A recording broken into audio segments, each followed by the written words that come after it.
to Empire of Feathers Rivals. Today we are going to be starting this game, possibly breaking up an alliance with one of our Federation members here. And so we're gonna take a quick look here at our map and let's see what we got going on.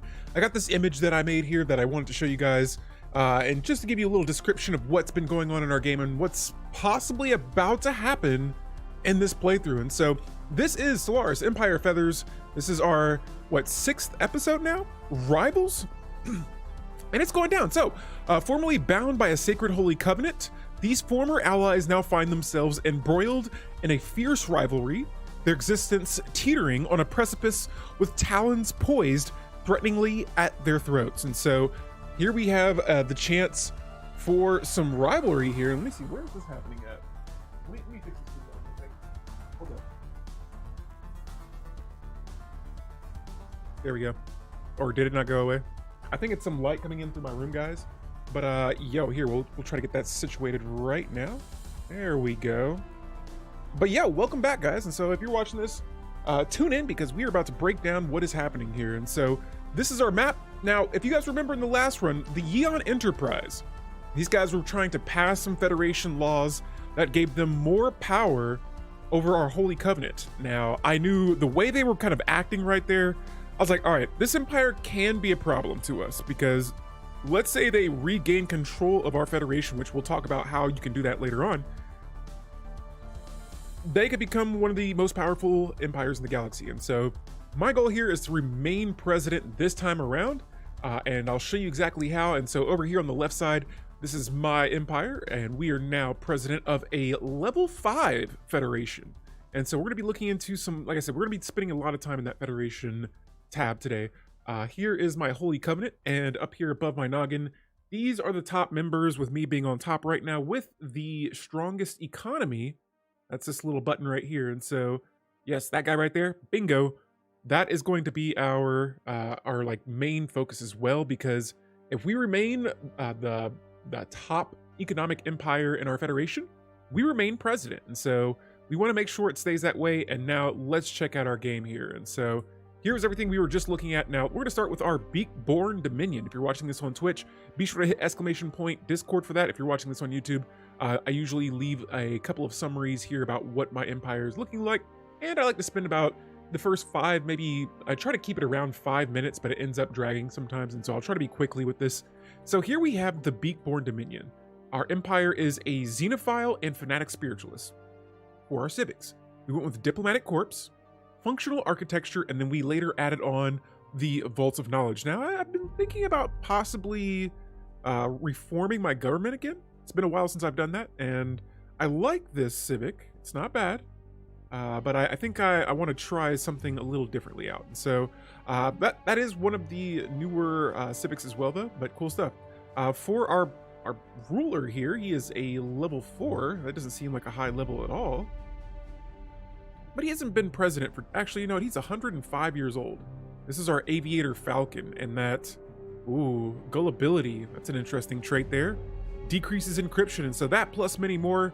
We started with the Common Ground's origin, and that's going to be important too, because with the Common Ground origin, you start as a president of a federation and one system away on both sides. It doesn't matter, in our case here, let's see, where is, my homeworld lies like right in this area, Nest. And so Nest is where we started at in this game. Here we have Sao and Bai. And all 3 of these are connected. Here, let me turn my hyperlanes on. So it might look a little bit more chaotic here, but see these lanes reaching to them? We started our game right next to 2 other empires. Now, they were friendly, and we are all part of the same federation. And so we've gotten along for the most part. But in the past couple of years, though, I've noticed that the Yeon Enterprises has grown incredibly strong. And so if I can, I want to subjugate them, because a lot of the members in our federation right now are already my subjects. And so if I can conquer them, then I think we could be even more unified, and they'll still be a part of the federation as well. And so here we have these guys. I want to see if I can maybe propose subjugation. Nope. Yeah, with them being in the federation with us, it seems like it has like a negative modifier for your chances of getting these members into your Federation here, guys. And so I want to make sure that this green screen is looking pretty solid here before we start. I don't want any kind of things interfering with our game here. And let's go ahead and get started. And so, yeah, we got our empire there. Let's see. We're going to take a quick look at some of my planets. And where I left off, I usually try to leave my games off where I've built all my buildings, have everything queued up, so that when I start back at it again, then we'll have all of our planets squared away. And so a lot of these worlds here, either they don't have many jobs or some do. These, like this planet in particular, I just need to clear out tile blockers to add more jobs to this planet. But yeah, a lot of these worlds will have a lot of jobs right now because we've been using the new Baul. We actually got a couple of new relics as well, and so I'll be showing those off here in just a moment. But I played a few years ahead so we can get to an interesting part. I feel like I could begin recording again, and so yeah, here we have the Sanctum of the Composer. And so this is a new building that I left off with. It was the worm situation, and it was an interesting situation, let's just say that. But when we completed it, we got the Sanctum of the Composer. And what it does is it says that the telepaths produce unity, decrease crime, and provide a general productivity boost on the planet. This sounds very big for... I have a planet in particular. Let's see, where are you located? Here's Egg's Rest. This is a ecclesiastical center, and I'm going to look into replacing one of these precinct houses. Here we go. With a Sanctum of the Composer building. And so this says that, yeah, it has a job production of 54 unity, -30 deviancy, and then I'm not sure what that other icon is for. The one with the purple, the square with the purple arrow going up, stonks, and then pop growth as well. And so this is a crazy good building here. And we're gonna go ahead and start by adding that on my pretty much this is my unity building. Let's just say it like that. All right, so after that, I'm gonna see if I can use the decision to terraform one of my worlds into the new Baul.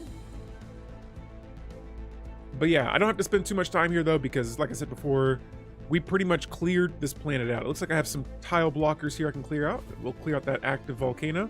Let me look here on Haven. Oh, we got another volcano. And so clearing out 2 volcanoes. And on, this is one of our newer planets. So there was a subject, or there's not a subject, a pre-FTL that was experiencing a lot of like just really bad situations. They had an asteroid crash into them.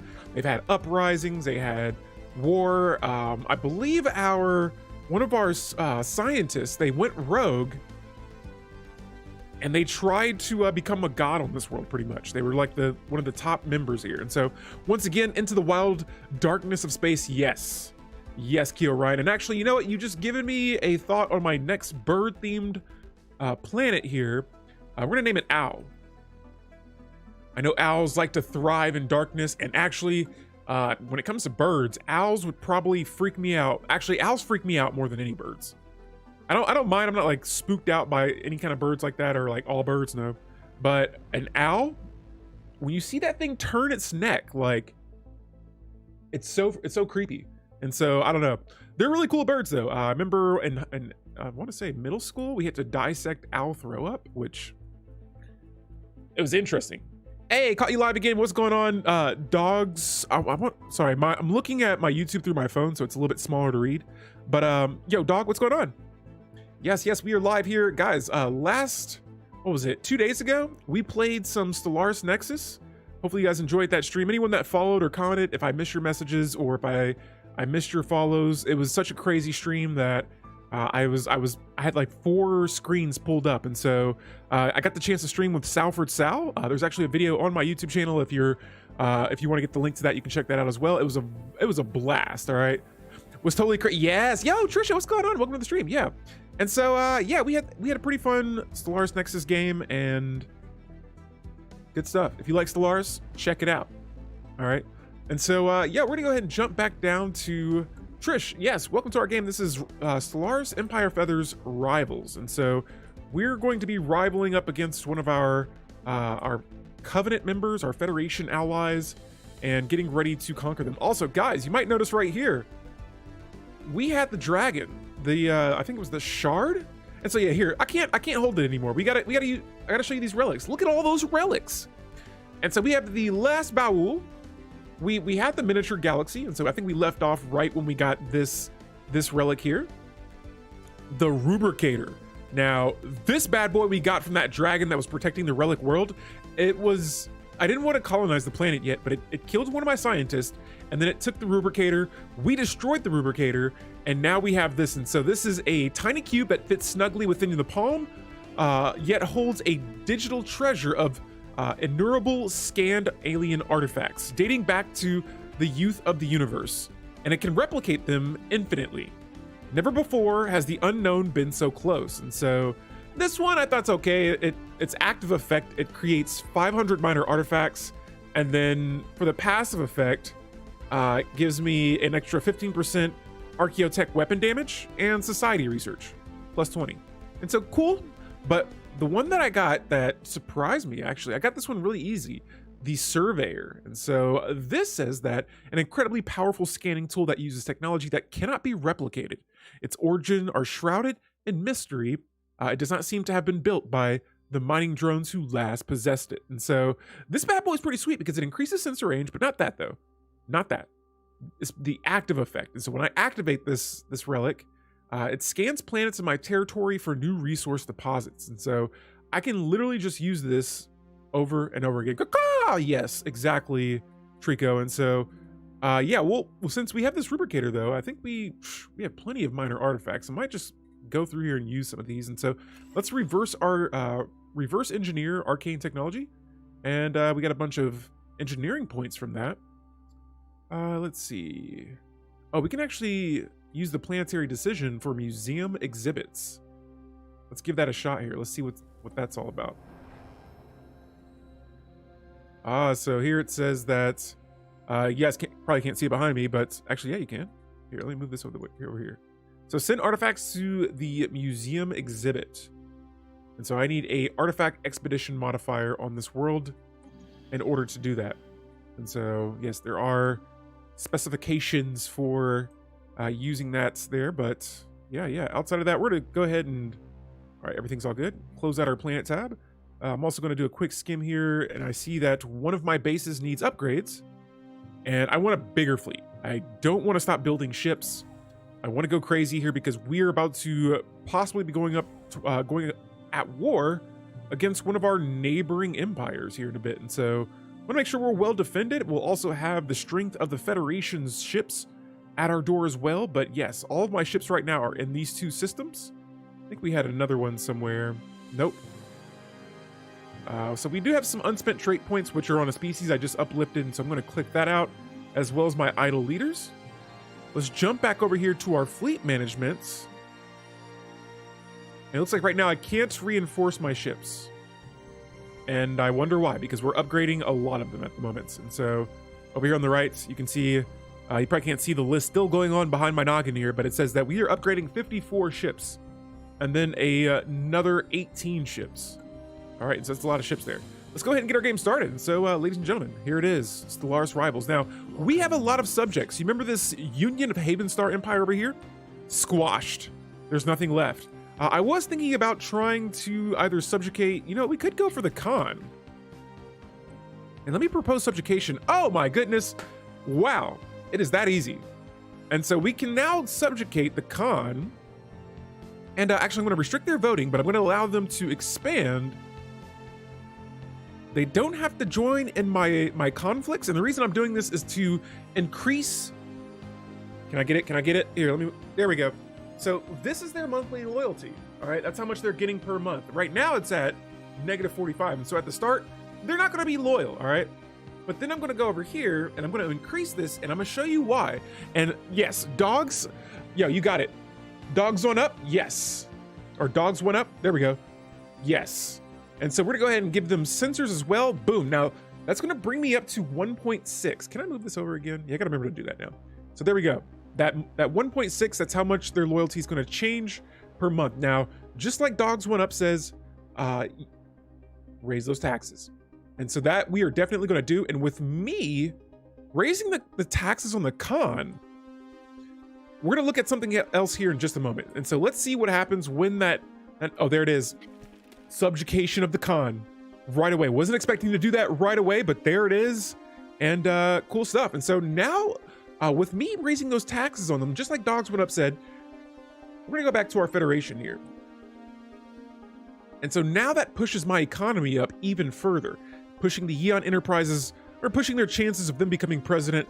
You know, it's not guaranteed, but now they got to put in some more work now.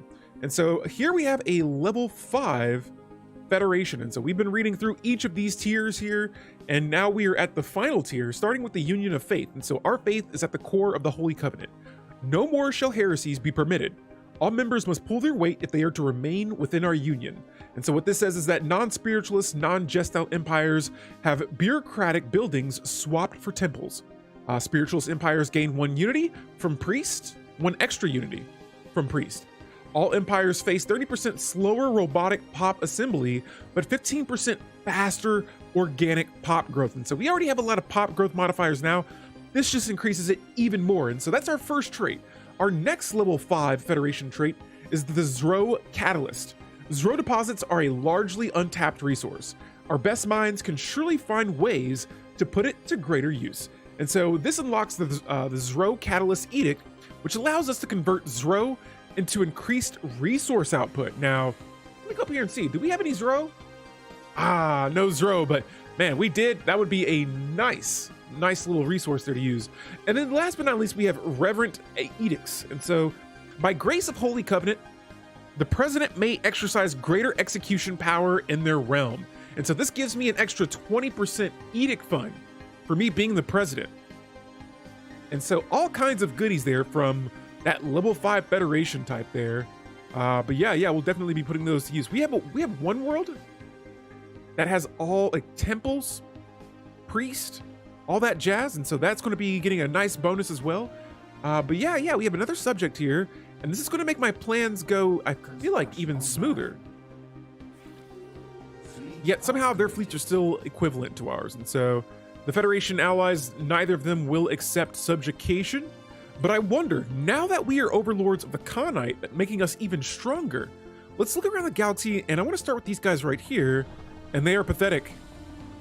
Oh, they're actually already my subject. And so I'm going to change the map mode now to Union map mode. Look at that. Look at that. And so everything that's in this kind of like sky blue area right here, all of this, we are either in a federation. There's only 2 empires, this empire and this empire, the Yeon Enterprise and the Blessed. These are the only 2 that are not my subjects, but every other blue border over here, these are all my subjects. And so I'm sitting in a very comfortable position, but we're not going to take our gas off, or we're not going to take our foot off the gas subjugating some of these empires. And so here we have a fallen empire. They won't accept subjugation. You either got to conquer them or just work with them. Now, our economy is already superior to theirs. Their fleet power went from overwhelming to superior now, and that's just to my empire alone. So we could probably take these guys on if we wanted to, and I think we might give that a shot here. And so I see that they have about 316k worth of ships. Let's see, 3, 6, 7, 8, 9, 10, 11, 12. Oh no, we do not pose a match to these guys just yet. And so we're gonna hold off on attacking the fallen empire. And all I'm doing is just kind of peeking around here. I'm just trying to see, hey, these guys right here. They're pledging secret fealty to another empire. Yeah, I'll just go through here and kind of skim around and see if there are any other, let's see here. See if there's any other empires that I can maybe squeeze in a deal here and try and just kind of get them into, see here, this is the closest we can get. I'm sure if we increased opinions with these guys, this Star Imperium Empire, we would have a chance to subjugate them. But yeah, I just go around looking for other subjects. I know these 2 empires up here are in some sort of an alliance. And so I think they pose another threat to us as well. But I think right now, if we were to subjugate the Yeon Enterprises, that would be absolutely wonderful. And so I'm going to switch this back to my map mode. Now, our regular map mode, here's the Beakborn Dominion. Everything that's in that same kind of baby bluish kind of color, sky bluish, teal, that's going to be me right here. So this is pretty much the main area that I want to kind of spend some time around today because, like I said before, we are going to try and subjugate the Yeon Enterprises. So let me jump over here to my construction ships. I don't think there's much we can really do with them at the moment, and so I'll just set their their automation status to automatically construct things when they pop up. We'll go back and actually let's keep our game going. And so here we have it. And we actually do have Zro. I would like to use some of that. And so right away we got this newer building that I found here through technology. I can't remember exactly what it was, but this is the Omega Alignment building, and I'm curious to try this out on one of my worlds. It says, when a temporal paradox becomes tangled, a kind of consciousness arises with its own needs, its own desires. Now, this is what has occurred with the consciousness that some call the worm in waiting. And so yes, this is with the worm situation. If we can align ourselves with that consciousness, we might just achieve a kind of immortality. And so let's see, what does this do? This increases assembly patterns, it increases construction templates, and standard construction templates. And so it says the surface of this object angles space. The interior is not visible to any sensors or imaging technology available, but all we know is what is in there. Birds love worms, we sure do. What's going on, Bug Knight? Welcome to the stream.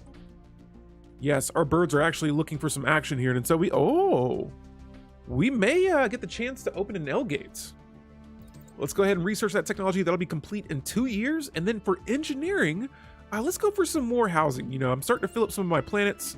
If I can, I'd like to maybe replace some city districts with housing. We're going to manage a little bit of food we're selling, but we're now at 3K energy credits, which is looking absolutely phenomenal. And the surveyor has been activated. And so let's see what the surveyor has found. 2 exotic gases. Excellent. And that's on a planet that we already have. And so that's going to increase my exotic gases per month. Now, here we are again with the Yeon Enterprises. They've been doing this for the past couple of streams here. They wish to remove empires from our federation. I'm going to vote no on this one. I have all my fleets in position. They're all ready to go. I want to see. Oh, yeah. I think now is our chance to. We're going to try to kick them from our federation, but we got to pull these moves really quickly. And so I'm going to see what the other members think. We can start a vote to kick members from the Federation. Actually, hold that thought. We're going to go to the Federation really quick. Let's check out our laws, and there's a law that could make this even easier. And so we have our current law for kicking members set to majority vote. But instead, it looks like nobody's going to really support this. Actually, favors, baby. Favors. And so I need favors from 3 empires. And I'm going to buy them. And so let's go here to offering them a trade deal. And there it is. Oh, grants the other empires favors to be used in the future. It looks like we can't get any from these guys for some reason. That's kind of bizarre. In that case here, I'll see what happens if we just vote and see if the majority will agree. And so let's go ahead and... Oh yeah, let's go back to the Yeon Enterprise. Here we are. And the relationship is actually dropping a little bit. And it's because we voted down one of their proposals. Okay. And so let's see here. Kick you guys. It looks like we got some acceptance. Oh, only a few though. And let's see what happens. We'll see what they say. I'm going to vote yes. Oh, here we go. So we got a lot more support than I thought. Oh, and did it work? It did. Wow, we really just kicked them out of the Federation. And so let's see about proposing subjugation. Oh my goodness. Is this going to work? It is. Holy moly. All right, well, this rivalry will be ending rather quickly, much quicker than I thought. And wow. There it is. We're getting 30% of their taxes here. And I didn't realize it was going to be that easy. And so here we have it. We're going to wait and see. They're offering us a commercial pack, which will grant us another 200 energy credits. Can I not accept this? And there it is. Let's see. Vote for Federation law. Someone wants to change this. Who voted for this? Sucks for them out of the Federation just to be subjugated and then put back in it. Exactly. And so hey, rivals. It's not over that. We got more empires out here that we're going to try and... Damn it. So now they changed it the voting, the succession type back to rotation. These fools.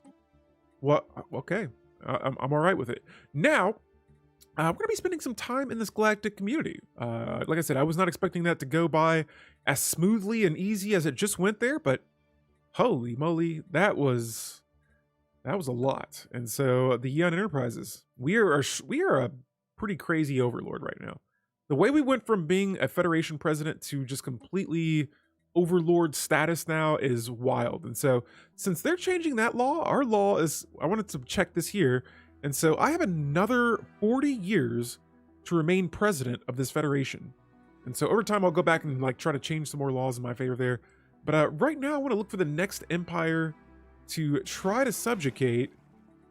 But man, and let's see how many, I want to see how many empires I'm an overlord of right now. New technology discovered. And so let's go to, where is my empire? Wow, talk about some moves made right there. And so here, look at this. These are all my Federation members. But holy moly, I got 1, 2, 3, 4, 5, 6, 7, 8, 9, 10 subjects. Not bad. And so yeah, we are definitely gonna see if we can maybe conquest a little bit more. And I want to check these guys out. So they're superior to us. I mean, we have room to build more of anything. We got 5,000 energy credits per month right now, which is wonderful. Geez Louise. Well, I almost want to go back to my planets and start adding some more buildings. Vassal cheese with hegemony is fun. Yes. Yes. And so what we just did right there, Lund, was we kicked a member out of our Federation and then subjugated them. And so, yeah, now they are back in the Federation, but as a subject of ours. And so we're going to be entering this late game here in a wonderful position. Now, I'm going to go to my science ship because I believe we just finished researching, let's see, weather control systems, wonderful, but there was a technology that allows us to open the L gates. And now I'm like feeling like, I'm feeling a little brave. And we have an L gate that is actually pretty close to us. We have an unexplored wormhole. Oh no. And my scientist is all the way on the other side of the galaxy. And here's the L gate. And so I'm going to send them over here. And can I do it yet? Let me check. I need L gate insights, and we do not have the means to enter the L cluster. I'm going to enter orbit here though, because I was pretty sure. Let me see, where do I go for that? Is it my relics? Oh, and so here we have the Composer of Strands. Now, this is going to be, you're going to be seeing this a little bit more frequently in this late game here, because we have developed a bond with this Composer of Strands. And so it says that the benevolent gifts of the Composer have fallen upon Fithoria, my homeworld, where a number of our populations have undergone a severe mutation that regressed them to the state of pre-sapience. Ooh, what? What? Hope you have a majestic Sunday. Thank you, Frankie Beans. Hopefully you as well. Yes, we're here back with the Empires of Feathers playthrough, and this Composer of Strands just turned 5 pops on my homeworld into pre-sapience. And so with the right technology, they can be uplifted from the species tab. Wow. Yeah, what's going on, Terrible Hamster? Yes. Yes, yes. And so what in the world? Yeah, this Composer of Strands, it gives you kind of like random effects. Like I said before, I just turned my species into pre-sapience. That's interesting. And so I got all these minor artifacts. I think I might spend them for claiming religious revelations. And so this will increase my unity gain by 10,000 unity. That's huge. And speaking of unity, let's take a look at our traditions here. And so in 2 months, we'll come back to this tab. Yo, what in the world? Nerd Rage Fred. Wow. Guys, I gotta turn my alerts on because holy moly, I did not have it on at that. Wow, Nerd Rage Fred, welcome everybody. How was the stream? Geez Louise, that is a big old raid. But yeah, if you're from Nerd Rage Fred's community, welcome. I'm Alfie Delete. I'm a fan of Nerd Rage as well. What were you playing today? And yeah, I play Stellaris. I play a lot of strategy, micromanaging games. I like to put together these long-form campaigns What you are looking at right now is a crazy ring-shaped galaxy, but we are 3 weeks into this playthrough. So actually, today is the start of our 3rd week of this single game, and so I like to take my time. I like to break down what's happening in the game and kind of role play and add my own little story element to it. And so yeah, Nerd Rage, thank you for bringing your community by, and hopefully you have a wonderful Fajaz day. And yeah, wow, that is wonderful, and so appreciate that a bunch. But yeah, guys, if you're just now joining, you can hit !Empire if you want to find out more details about my empire. But yeah, this is where we are located right now, and we just subjugated a member of our federation. And so I'm an overlord of at least 10 empires in this game, and we still have a few empires that are up here that we're trying to figure out what we're going to do with.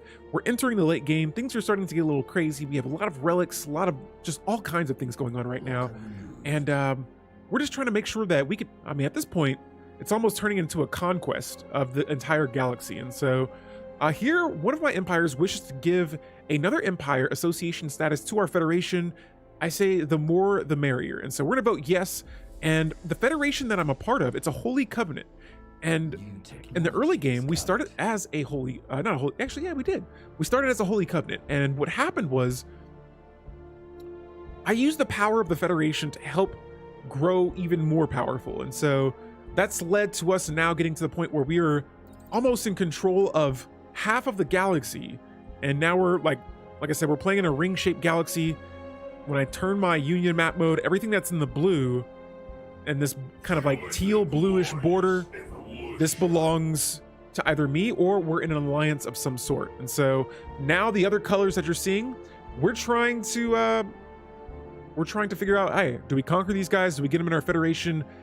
I can't tell just yet. And so the sheep PJD, thank you for the follow. I now grant you the status of Alpha, the energy of Yang, and the ability to delete all elites. Thank you for the follow, and welcome to our Stellaris stream. Thank you for joining the Knights of Yang. And yeah, let's get this thing going here. And so, there's no need for my ships to kind of hang out here anymore because one of us, Terrible Hamster, yes. Guys, we're gonna reach out into the Shroud. And so this has become a new thing for me as well, because I usually do not play with spiritualists, but over time we finished the psionic tradition tree. And what's happening here is that we're going into this kind of like, it always reminds me of like the Black Panther scene when they would like bury him and he would drink the little flowery juice stuff and then wake up in a different realm. And so, yeah, consider this just like a different realm. And we say, we made it? We're inside? What is going on here? And so we reach into the Shroud for 1,000 energy credits. And then it says a small flickering star materializes inside the Shroud. It flies past at an incredible speed, and for a second, it reveals itself as an alien ship of unknown configuration. Now, then it vanishes in a cloud of psionic energy as quickly as it appeared. Can it be? Is it possible to physically enter the Shroud and then emerge somewhere else entirely in normal space? And we have the option. We can exit the Shroud or linger for a while, and this says medium probability of success. If successful, well, truly. Who knows? And so let's see what goes on here. Now, yet another flickering star suddenly appears, but this time we are ready. It is indeed an alien ship, unlike any that has ever been seen in our galaxy. As it flies past us, we feel the mind glow of its crew, and their secrets are ours. A psionic jump drive. How ingenious. And so, now we have the option to research psi jump drive. Okay. On top of that, we have another tradition available, but with that psionic jump drive, we could use that to spawn in a crisis, or like we increases the chance of it. And so unyielding here, we've been working on this final tradition tree. These are all the tradition trees that we've completed throughout this run: diplomacy, expansion, supremacy, prosperity, politics, psionics. And we have 2 more points here, which after we select this, it'll be 1, the never surrender tradition. And so it says that we shall fight on our soils. We shall fight in the heavens. We shall fight in the asteroid belts and in the hyperlanes and in the nebulas. We shall fight with growing confidence and power, growing among the stars. We shall never surrender. And so this will decrease my orbital bombardment damage by 25%, my war exhaustion gain by the same, and increase my hostile claim influence cost, or no, any hostile claim influence cost against us by 25%. And so now this is just making it harder for other empires to attack us, which I still do not have anything to necessarily worry about. We're going to switch our map mode back to normal here, and let's keep our game going. And so that psionic jump drive, we'll research that next. But yes, we're doing pretty solid right now. And so let's go ahead and sell some of these minerals here. There we go. And I've been funneling all of my resources to my envoys so that we can continue building bigger fleets here. And so speaking of fleets, we have Team Bravo that has an admiral. Team Charlie has an admiral, a paragon. And we're going to recruit another admiral in this case. I have one more slot open for recruitable leaders. And I've been kind of leaning towards any leader that has the psychic trait. And so here we have our feathers of green. And guys, just in case, this is a bird-themed empire. And so if you want to see more of my playthroughs and things like that, you can check it out on that Twitter link where I update what happens after all my games. You can get caught up there. We are also streaming this on YouTube, and so you can see some of my past streams here. But like I said, I like to get into these campaigns really heavy. Feathers of green, 28-year-old psychic.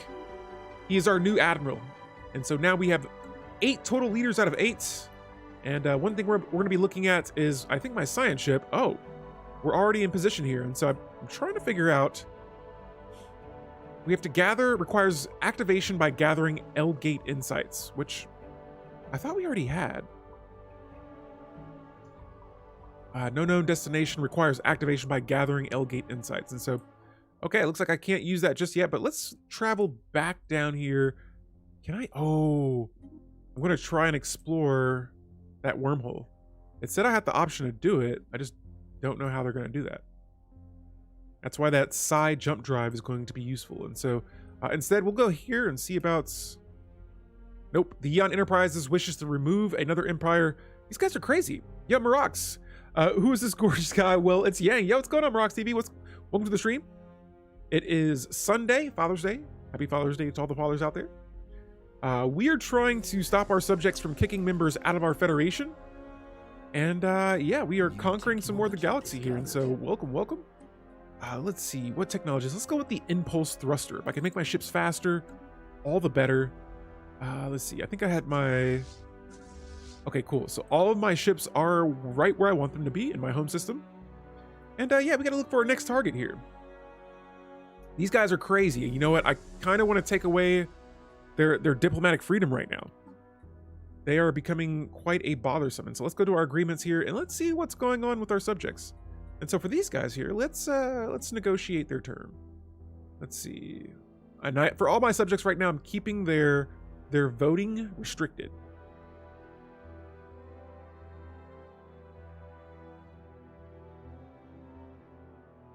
And I'm using that so that they'll vote the way I want them to vote. But here we have a slightly disloyal subject.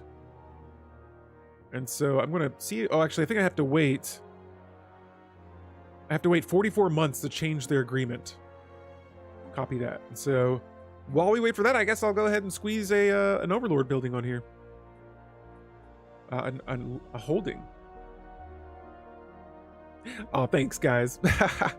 They're not spreading enough love. Give them the boinks. The whoops. Good old crazy subjects, the best kind. I know. The subject that keeps voting to kick people out, I've been trying to, work with them. And I thought, subjugating them and then bringing them back into my federation would solve that issue. But it looks like they're still just as crazy as they were before. And so... yeah, I think next step though, I'm gonna look into either making some more claims on these guys here. We can propose subjugation to them, but they're not having that. Fortunately for me, I got a little bit of influence, but ooh, I may not be able to use that just yet. And so let's see about declaring war on these guys. And it looks like I don't have any way of doing so.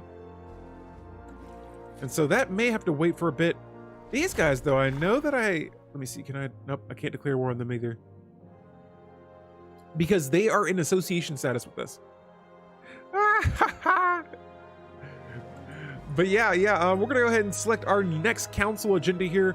And you know what? This is the perfect time for us to have completed that, or getting close to completing the, what is it? Unyielding tradition. Because now we're going to launch the impenetrable borders agenda. And what this does is it increases my starbase hull points, my starbase upgrade cost gets decreased, and then we get a decreased war exhaustion gain as well. And so we'll go ahead and knock that out, and we'll start upgrading some of our bases. But in the meantime, though, let's go for another military buildup, just in case.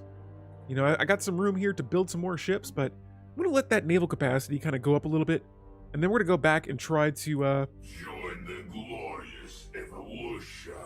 we're going to try and replenish our fleets here. And so, guys, we got another follower here. Join the glorious Morpheus, evolution. I now grant you the status of Alpha, the energy of Yang, and the ability to delete all elites. Thank you for the follow, and welcome to our stream. Thank you for joining the Knights of Yang and joining us on this wonderful Sunday of some Stellaris. And so, yeah, let's keep our game going here and see what do we have going next. Outside of that, I think I'm doing pretty solid. Terrible Hamster, one of us. One of us. A mega structure's been made. What? What do we have here? Oh, it's just an orbital ring. Now, oh, that sounds like a pre-FTL species gaining awareness on us. I see. Feeling unbeatable now. Oh, yes. I'm kind of feeling, you know what? I'm feeling like I'm back, all right? We're back in the end game. Boom, baby. First place right now out of, let me see here. What do we have? 26 empires. No, stop trying to kick people out of the Federation. And we have a council election, a galactic council election at that. Look at how much our diplomatic weight is up by. And so we are playing on just regular admiral difficulty, but this game, a couple of my games in the past, I've just been getting completely annihilated. And so this is one of the first games where I feel like, you know what, from the beginning it was kind of close, but now, you know, we're making some noise. And so I'm looking for a resolution that we could maybe vote on. Oh, and right now we're actually voting on changing the council size to 2. And so this is a little bit closer than I would like for it to be. Now I'm going to call in some favors. I'm gonna be like, yo, give me some diplo weight, please, because I want this resolution to pass. And so I'm calling on those favors from everyone out there, and boom, we're gonna spend all of our influence on that. Now that's gonna increase our way here by a ton, all right? And so once we get closer to finishing this resolution, enacting it, I'm gonna come back to this and use the rest of the favors that I have available. And we'll try to make sure that resolution passes. Now here we have a leader with a veteran level, and let's see what we can add here. Nice. I didn't know about that Plur Life thing from festivals. A lot of people were telling me about that, and so nice. I think I'm just naturally like that, but just helping people out if they're in need and things like that. And so Wings of Purple. What do we have here? Explorer, analyst, or that's analysts, I'm sorry, and researchers. And so, we got a couple of really good options here, but I think I'm gonna go with the researcher, increasing that research speed by 7%. The rest of the stuff, the assist research efficiency could be really nice, but right now I have that scientist researching projects around the galaxy. Yo, Cactus Cuddle Party, howdy, how are you doing today? Welcome to the stream. Peace, love, unity, and respect. Yes. You know what? I like that. Analysis plus therapist. Oh, yes, I didn't see here. Let's go back to that character. So sometimes I just kind of put what I kind of need at the moment. And we're going to jump back to that. Where's that scientist at? Was it this one? Yeah, I think it was this one. So this one has wait. Oh, where's their veteran level?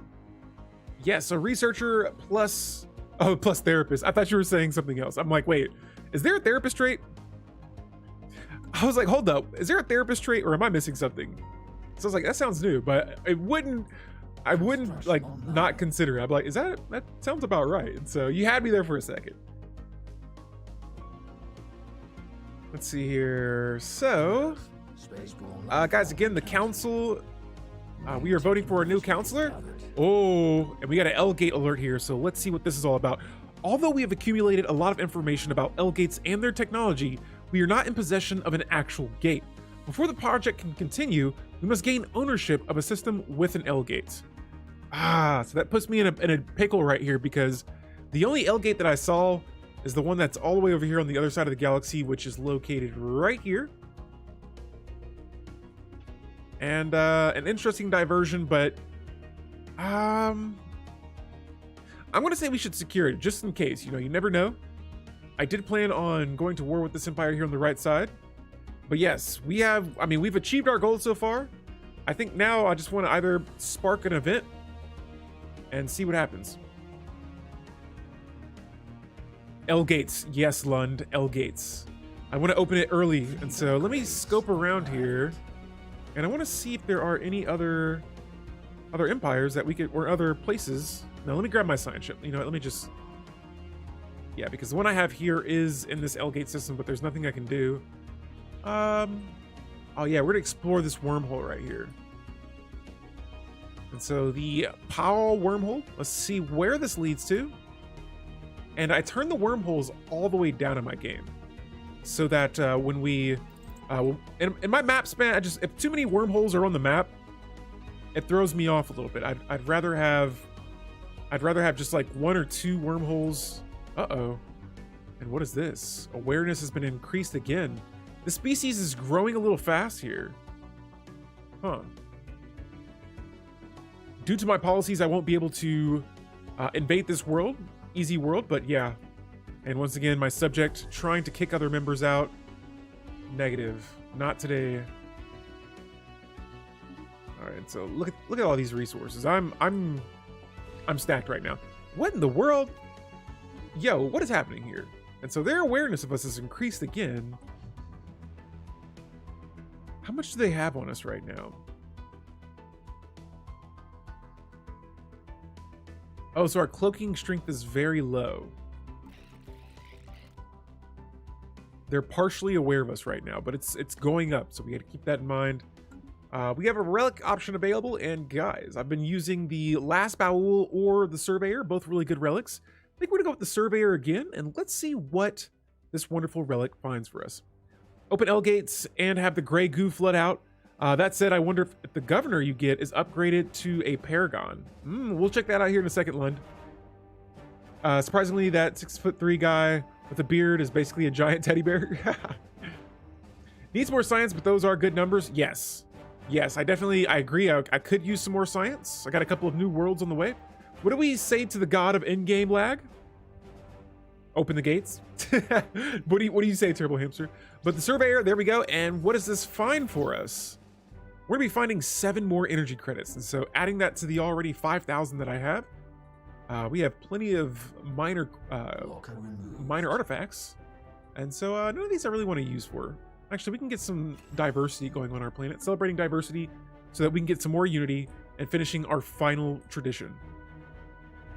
All right, but outside of that, though, yeah, I agree. We could get some more tech, and in this case here, I built a commercial forum. Oh no! I built the satellite campus, and so this is going to give me a little more tech. In-game lag is the #1 way of ending runs. I don't know. We'll see what's up. Everyone's scared of me, but when they come by me, I'll sneak attack hug them. Nice. Not today. I love that. What do we say to the god of in-game lag? Not today. I do play on a small galaxy, and so hopefully we'll be able to continue this run for as long as we need to, but side jump drive, yes. This is going to be our next technology that we research, and I wonder why it has this psionic icon by it. But yeah, I'll definitely be equipping those to my ships and jumping over systems borders. And so here, let's see, how close is my scientist? Jeez, I got resources going up. Everything's going up. New technology discovered. I wonder if I can buy Zro. I can.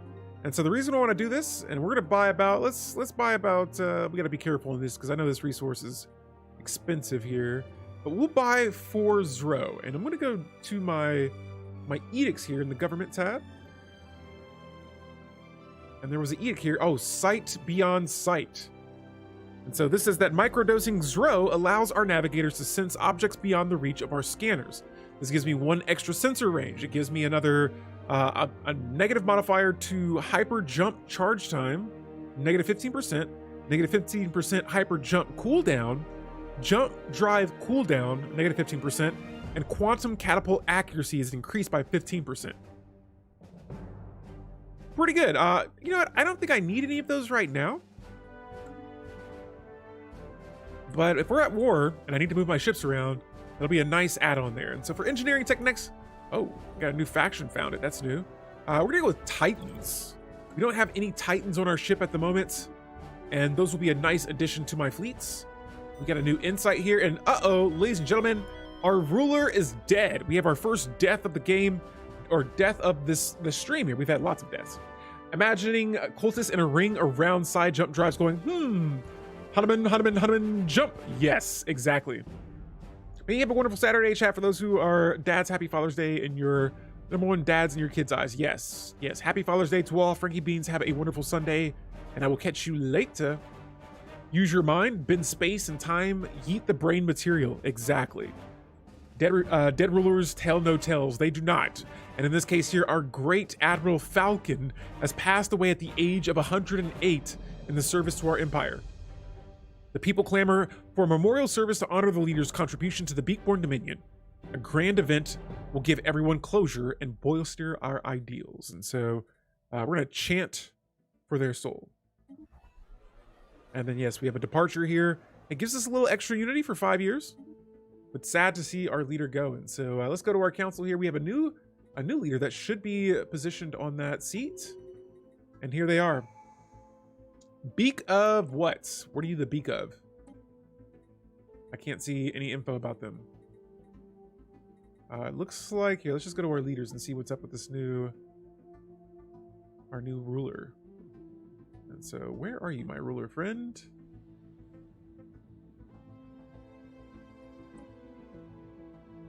I'm looking for my ruler here. Where are you located? Okay, I guess I don't see him. But yeah, this is our leader here for now. Oh, is he waiting to be assigned? Oh, how about just Beak? We'll name it just Beak. Not change it? Here we go. We'll hit OK. I think we might have to just... I'm pretty sure it did, but... Yeah, this is our Imperial Air traded ruler, and if I can come back to them here, we'll go to the council again in just a second, and I want to see if maybe we moved him here. Huh. He's waiting to be assigned. I'm kind of curious what that means exactly. 108 is really old, especially for a bird, yes. Actually, I'm curious now, like, what are some of the longest living birds in the galaxy? Or in the galaxy, on Earth. Them making the starting leader older for Imperial Gov type sucks. Oh yes, that's what sucks. That's what sucks right here. Is this current governor or this current ruler I have is 93 years old at the start of his term. And then my player heir is 26, so cool.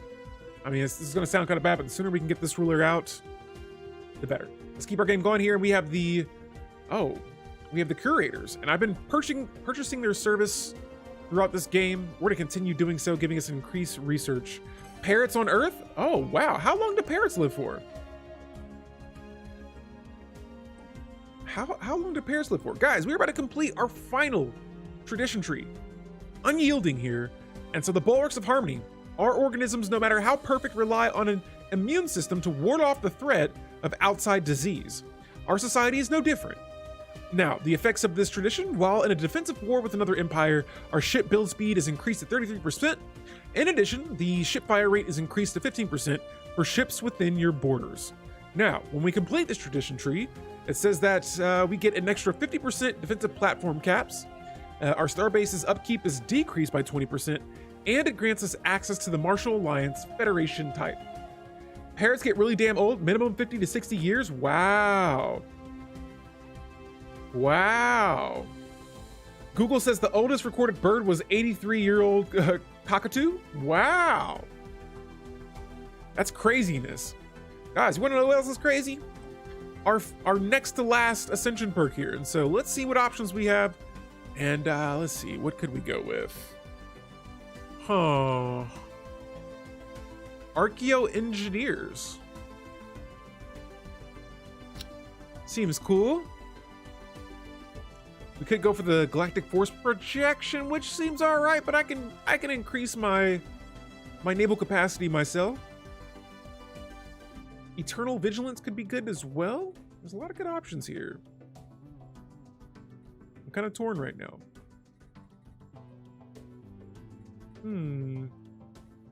Let's go with Lord of War. Some say war is bad for business, but war is our business. Our mercenaries thrive in an embattled galaxy, and through them, so will we. And so this will give me an extra mercenary enclave. It'll increase my diplomatic weight from fleet power by 25%, and mercenary enclaves under our patronage pay more frequent dividends. And so I don't have any enclaves just yet. That we may change here in just a bit. And so let's look at one of our weaker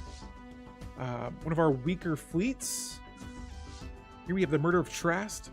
Let's try to convert them, but first we'll need an admiral. And so I'm going to recruit a new admiral. Here we have Krilox with the Engineer 2 trait. Sure. And then we will turn this into an enclave. And so it says that we are debating whether or not to help set up the Murder of Trast as an independent mercenary enclave. The proposal first put forward by the fleet commanders will result in us losing control of the fleet. We would also be responsible for providing them with a sizable investment in energy credits and alloys. In return, they would give us a number of shares in the company. These would come with periodic dividends and special privileges. They assure us that in times of need, they will always be ready to fight for us and our money. And so we're gonna say, yo, this is a deal. It's gonna cost me a couple of things, a couple of resources, but we have more than enough to support this, and sweet. Now they come back to us and they say, welcome, Delta Initiative offers state-of-the-art security services to our customers. We have civil contracts across multiple worlds, ranging from personal security detail to training drills for enforcers. Let's see here. For our high-profile clients, we aim to provide the best of the best. Fleets, armies, military advisors, a range of peacekeeping options is available for a modest fee, of course. And so, yeah, I'm gonna hit like 12 countries. Whoa, that sounds sweet. Wow. And so, let's see. I'm gonna see about renting a fleet from these guys. Marok says, my grandparents used to have a parrot when I grew up. I remember it because he was constantly screaming, Grandpa, cucumber. Yo, oh man. I feel like I feel like I get fixated on just funny sounding words sometimes. And so if I had a parrot constantly doing that, I think I would like a parrot. But one of my friends used to have a bird, and they were kind of spooky. They were kind of crazy. They would like yell at me and get all crazy and stuff. And so, yeah, birds are cool though. If you still live in 3 hours, Yang will be back. My dude will talk to you later. Hey, Frankie Beans, if I don't see you though, we will be live streaming tomorrow, 7 p.m. Eastern time zone. But either way, have a wonderful Sunday. See you later, my friend. And so, yeah, we're gonna go ahead and say it's a deal, and we're gonna hire a mercenary fleet. And we're gonna say goodbye. Oh, actually, as a Patreon, let's see, what else do we have here? Let's review our options. And I'm gonna say, hey, we wanna help you build a bigger fleet. Actually, never mind, hold up. We're gonna cancel that. We're gonna say goodbye to that first mercenary enclave, and let's look into making a second. And so let's look for, here we have Murder of Fidget. And what I'm gonna do is I'm gonna split this fleet up because I don't want to send all of these fleets into a mercenary enclave. And let's do the same thing, rinse and repeat. We're gonna get another, a general here, or an admiral. Yeah, the bird was complete asshole, but he was funny, and that was the same bird they got when my dad was young. Wow, that's pretty cool. Having like a family bird. Yeah, the bird. I remember he would just he would jump on the cage and run and yell at you, and I don't know if he would talk, but it would just fly at you, and like it would always be so startling. And so, like, I've had dogs most of my life, but there was something about this bird. It would just, whenever I walked by it, I was so freaked out because the cage was kind of big, and it would just like whoosh in on you, and you're just like, whoa, whoa. At that point, it must have been like 30-ish. Oh, wow. Yeah, he did the same. Yeah, they would like fly right at you, and like it was almost like they try to make you flinch. But yeah, seeing that plus their talons, for a small bird, the talons that thing had looked like it could do damage. Yep. And that would spook me every single time. And so here we're gonna look into let's see. Oh, there's already an enclave here. So we gotta move this fleet, I believe. And they're in our home system right now, and so yeah, we're gonna get a second enclave going. Now let's go to our fleet manager here. We're gonna have to reinforce those ships here, and look at all those destroyers and battleships. Those are gonna be nice to add back to our ships here, because we did spend about, in this case here, 60 ships, and then another 60 are on the way to be turned into an enclave. And so here we have it, another one. Same thing. Oh, why can we not make this deal? It's because I do not have influence.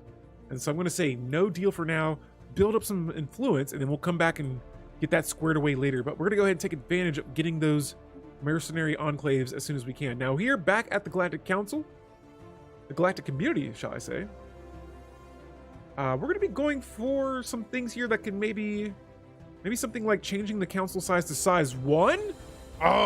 So this is where my influence is going to be going to next. Hopefully I can generate enough influence before the Galactic Community is back up here, and let's see how long we're to be on the Senate floor. So we got about 600 days to go. But guys, we have the chance to change the council size to size 1, and if we do that, that'll be a game changer. Bird, you lucky this cage between. Oh yes, that is exactly how it would be. This bird was like, it had beef with everyone. And so let's see, shield technology, we finally got that now at this point in the game. Let's go for advanced cloaking field generators. That way we can find snooping eyes in our borders. And let's go to, speaking of our borders, I am the council, yes. Pretty soon, we'll be saying I am the Senate. And I cannot wait. But let's start upgrading some of these bases, especially in my home system, since there is, I think the only threat to us right now is this wormhole here. And where's my scientist? Oh, they're actually, wait, where are they located? Where could they be? This science ship that I can't see. Oh, hey, let's research this. It's been a while since I've seen it. Oh, there's a few projects over here. Yeah, we'll get these all squared away. Look at this, look at all these research projects. We'll get those squared away, and then on our way back, we'll eventually get to exploring that natural wormhole. Cool stuff. And so I just haven't seen a project in a while. We've completed almost everything on our side of the galaxy. We're still waiting here a bit though, but I want to see if I can hopefully propose that. Actually, I don't even know if it'll be able to be passed. That's if anyone votes on it, but it said it had immediate support, so we'll keep our eye on that in the Galactic Community. But for now, let's see. Look at all these loyal subjects here. Look at this loyal subject. That's too loyal right there. Let's negotiate our term. You know what? You guys seem to be doing all right so far, and so how about I request, what do I want? More? Oh, I can't take any more tech. They're a protectorate. If you told him no food for you, he would do a lot of those high squeak noises and get your attention, then proceed to sit there and headbang for the next minute. Yeah, the headbanging was crazy. I do remember the bird doing that. I'm like, yo, I remember when I first went to my friend's house, I'm like, yo, is your bird good? Because it'd be sitting there just like, ah! And just like banging its head. And I'm like, dude, your bird is going wild. And so that you're giving me flashbacks of this bird that I remember. Okay, and so I'm actually going to hold off on changing my agreements. But yeah, here we got to reach back into the Shroud. We have this option available to us. Here we go. Oh wait, so this is a different one. It says, take the greatest of care. Even a stray thought can be shaped into something tangible in this place, and more often than not, turned against oneself. And so I really like these Shroud situations here. And so, okay, we got something a little bit bigger here. It says, we are looking down upon the galaxy from far above, at a distance of what must have been hundreds of thousands of light years. Without warning, the psionic current plunges us down towards the myrid stars at an incredible speed into the region of space belonging to one of the fallen empires, the Alarian Ancients. Stars swish by, then planets, until the vision finally settled on an Alari city.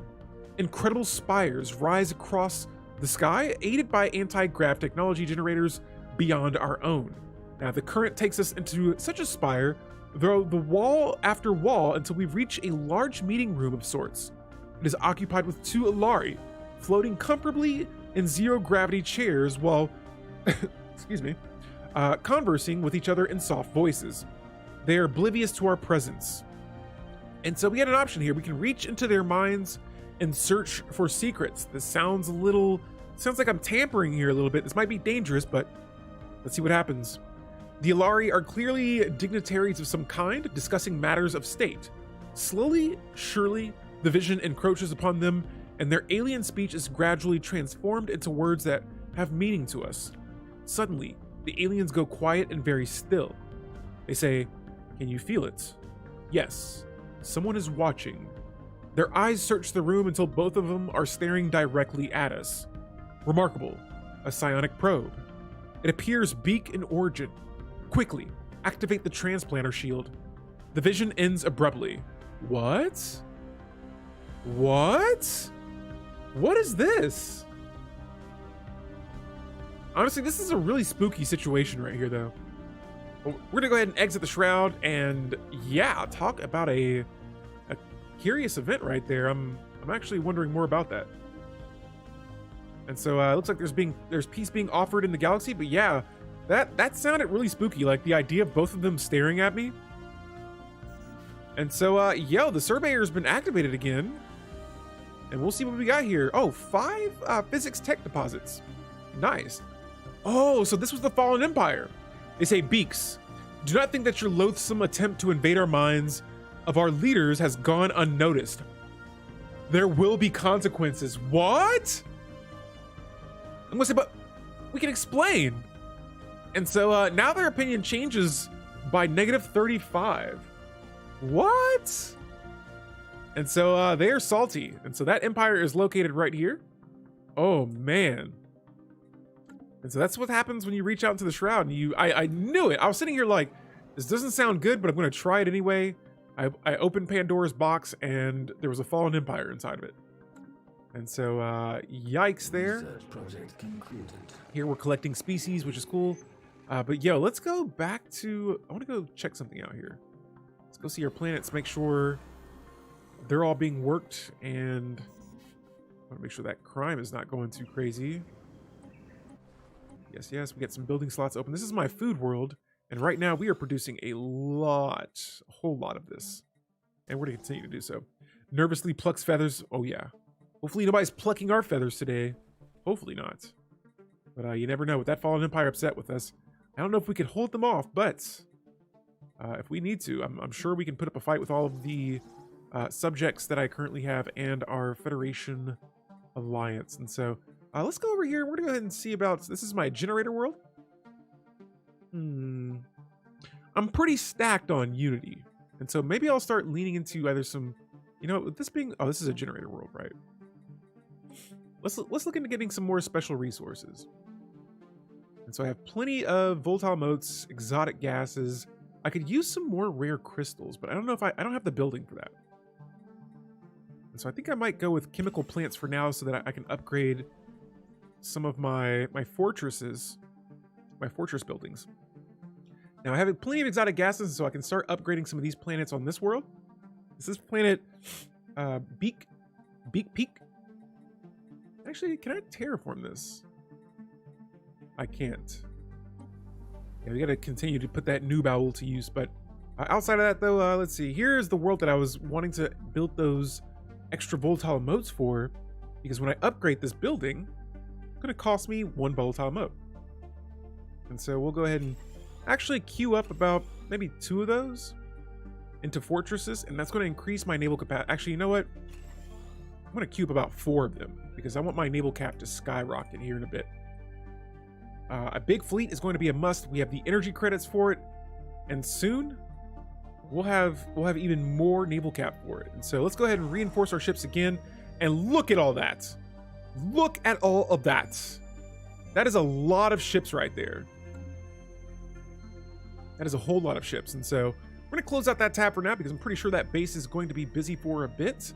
Jumping back over here to our star bases, I know I upgraded a couple of them.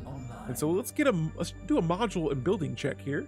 And once again, same thing. A lot of these upgrades and things that I go for right now are going to be attributing to more naval capacity. And so you'll be seeing a lot of these anchorages on my worlds And then, yeah, we'll have to come back to that a little bit later on because we are running a little shy on alloys. And so once we finish, look at that.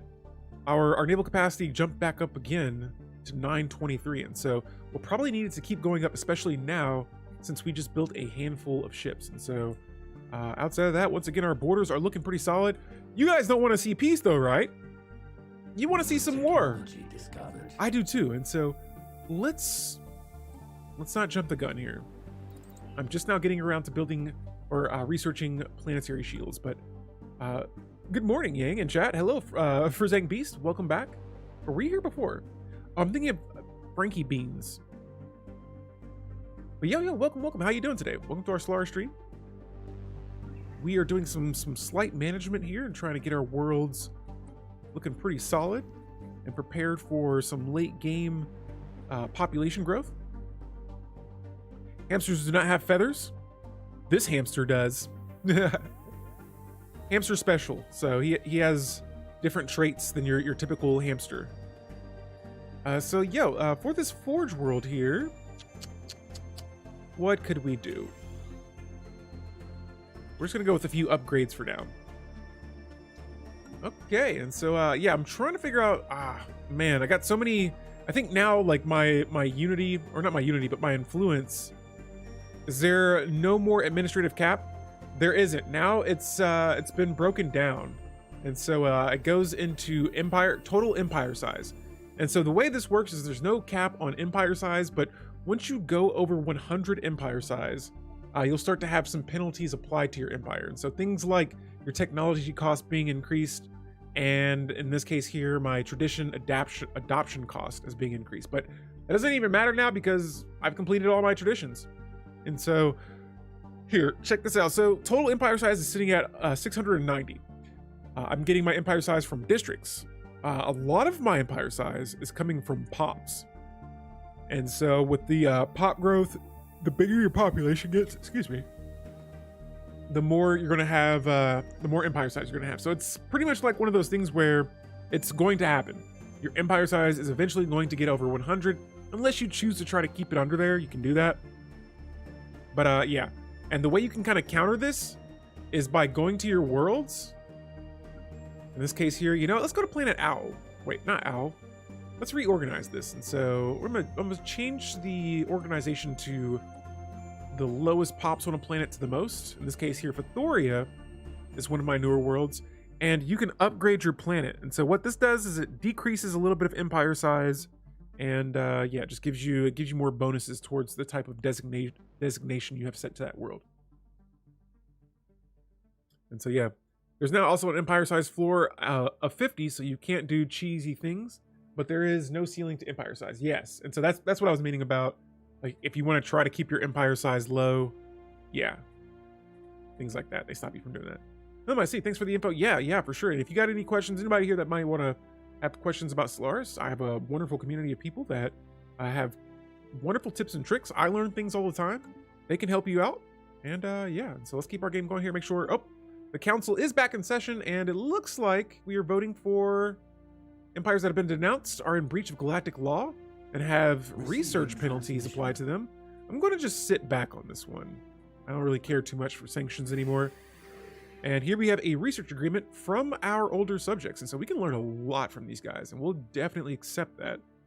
And then let's go to, there's a planet I wanted to see. Here's our relic world. And so I currently have no designations for it.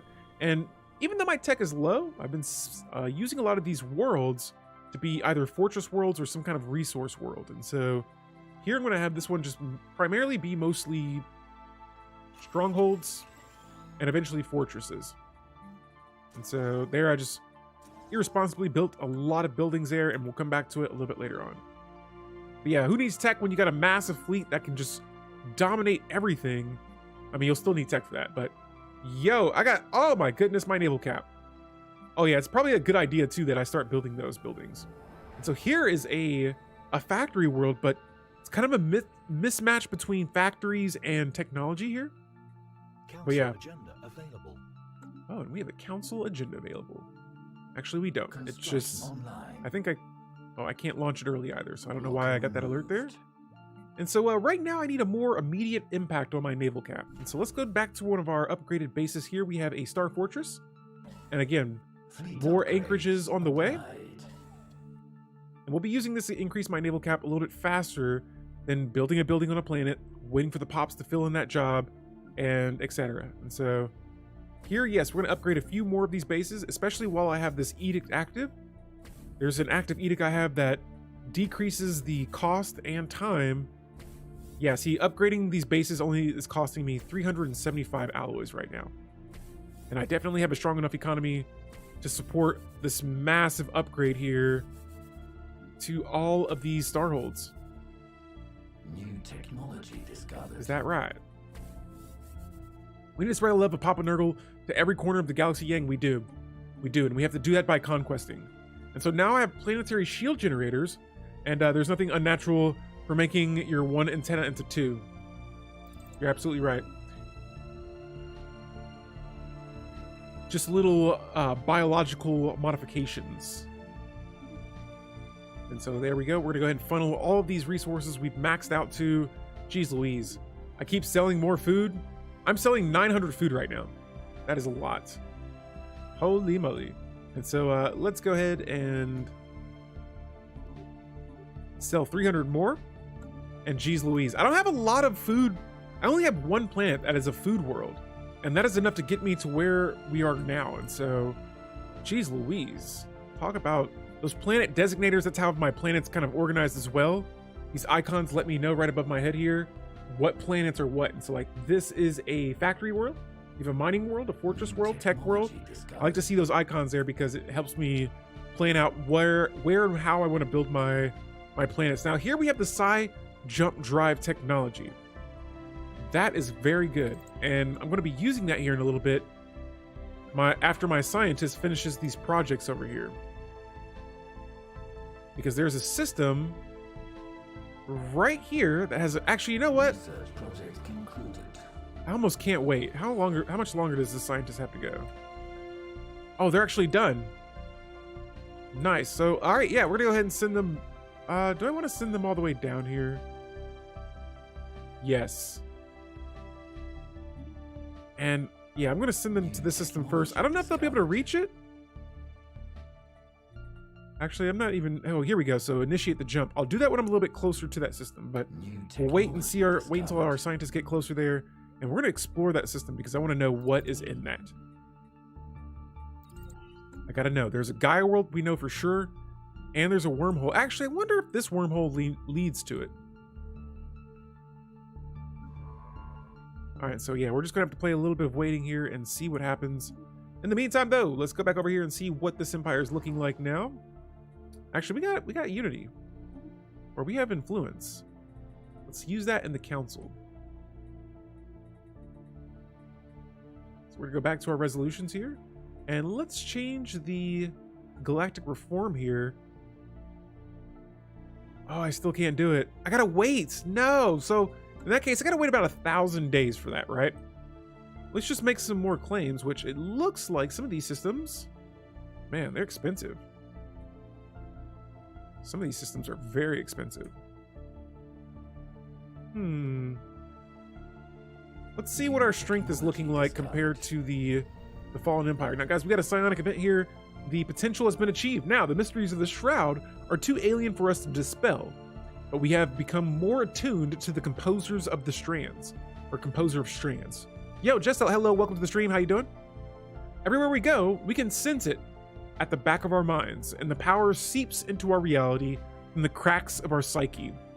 The will of the flesh is sacred, and so this is giving me, wow, 20% pop growth speed, gives me a 20-year leader lifespan, and it decreases organic species trait picks, bummer, by 2.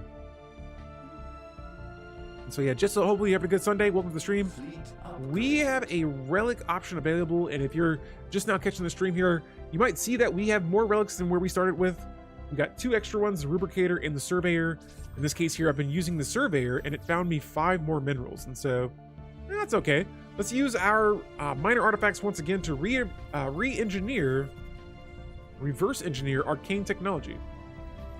And so, yo, one of my enclaves is returned. And they say, esteemed Patreon, our recent contacts have been fruitful. We've expanded our civilian operations, and several corporations have hired us for a variety of security and peacekeeping services. While on contract, our operatives' chances upon the valuable scientific research, you will find it attached along with your regular dividends. And so here they give us a bunch of research points and some energy credits. I love the Surveyor. It's one of my most prized relics I use all the time. Yes, I'm going to be using that every time it's available unless I find a better relic here. But we started with the new Baul, which was perfect. Starting with this was wonderful because I was able to terraform some of my planets into Gaia worlds, and then using them a second time on those Gaia worlds to give some of my species the new Baul like trait that makes them more productive on habitable worlds. And so yeah, let's go to our fleets here. I think I can make that second mercenary enclave. Yes, here they are. So now we will do it and say it is a deal. Since we can't use our influence in the galactic community right now, we're gonna be using it here, and here we have them, a second enclave. And so I'm gonna say, hey, let's rent a fleet, call it a deal, and then let me see, can I make their fleets bigger? I can. And so I'm gonna make another deal there with them, increasing our opinion even further. And there it is. There it is. Wonderful stuff. Now I have another enclave here. We're gonna try and make their fleets bigger as well. It is a deal, and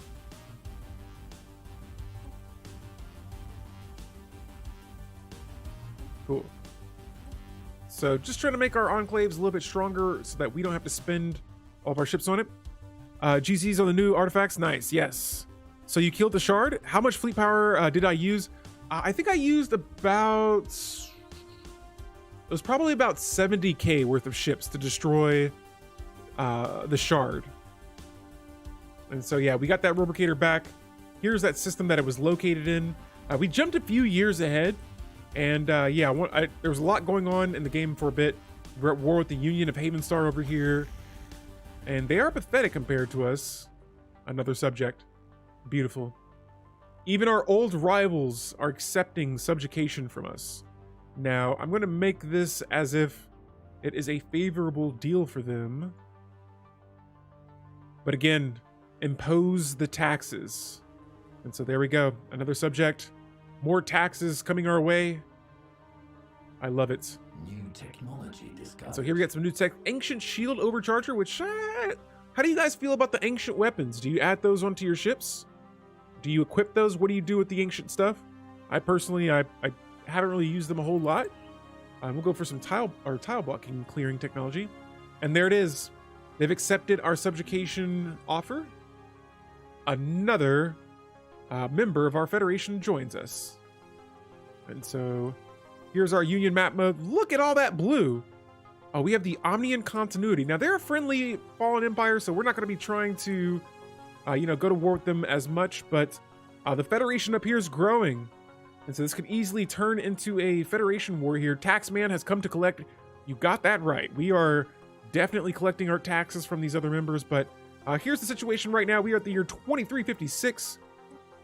We have this big green border up here. These are all different members of either an alliance or a federation. I don't know if it's an overlord or, I think it is an alliance. And then all this blue here and this little bitty island here, this is all another faction.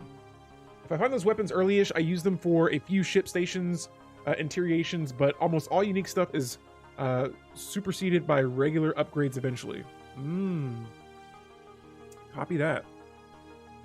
And so yeah, I've been mixing up my ships a little bit as well. We've been running with a lot of the disruptor on my ships. I've been going with missiles, and actually I've been going with a lot of disruptors now, but playing with other players, they've given me some advice on how I should build my my planets, my fleets, and things like that. But I've been spending a lot of time though trying to figure out how to build my fleets in certain parts of the game. And so yeah, once again, we're going to funnel some of these resources here, and let's buy some more alloys. I'm gonna see what happens if I buy 100 alloys, what that does to my energy credits. On top of that, we're gonna go ahead and research our next technology, and then we're gonna dive into the Shroud. And so we sense, what senses do we lack that we cannot see and control and hear others here, let me restart that. I don't even know what I was reading right there. Well, what senses do we lack that we cannot see and cannot hear another world all around us? Reach into the shroud. Now, here we go. In one of the lower planes of the shroud, we encounter a spirit that is inconceated itself behind some kind of powerful psionic shield. Leave. Okay. And so, let's see. Do we attempt to penetrate the shield or do we exit the shroud? I'm going to listen to whatever this says because I'm trying to stay. The last time we tried to penetrate someone or something in the shroud, we had a bad situation go down. And so we're going to exit the shroud on this one. No, thank you. Happens to the best of us. Yeah, I know. Sometimes I'm just reading something and my mind is like, get out the way, get out the way. And so, yeah. Here that we're going to go ahead and continue our game and, yeah, leave that shroud. Shroud can be a little dangerous. We got to be careful with that. And so look at this. I'm buying all of those alloys and man, oh man. Let's check the Federation now. We haven't seen this in a while. Cohesion and XP is still high. If you become the Crisis and use Archaeotech Civic, you can build menacing ships and Therotech Pulse Armor and Ancient Nanoswarm Missiles without having to use minor artifacts. Oh, wow. Wow, that's some good stuff right there. Guys, I don't know if you guys remember, though, we had a slight issue here where we were competing with one of our other Federation members, but I think now we just kind of dominate in everything besides technology. We're third in technology, but fleets, ours just completely outnumbers theirs. Same thing with the economy. Let's go to our laws here, and I want to see about, so the president can declare war for the Federation.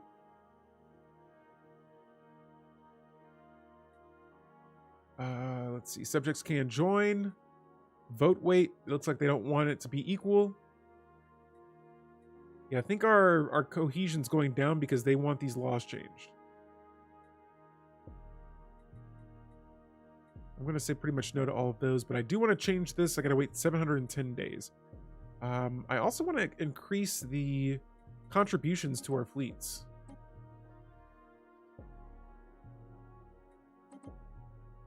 But I'm not going to spend those favors. We're going to be saving those up for the late game here because I'm ready to hopefully get my hands on being the Emperor.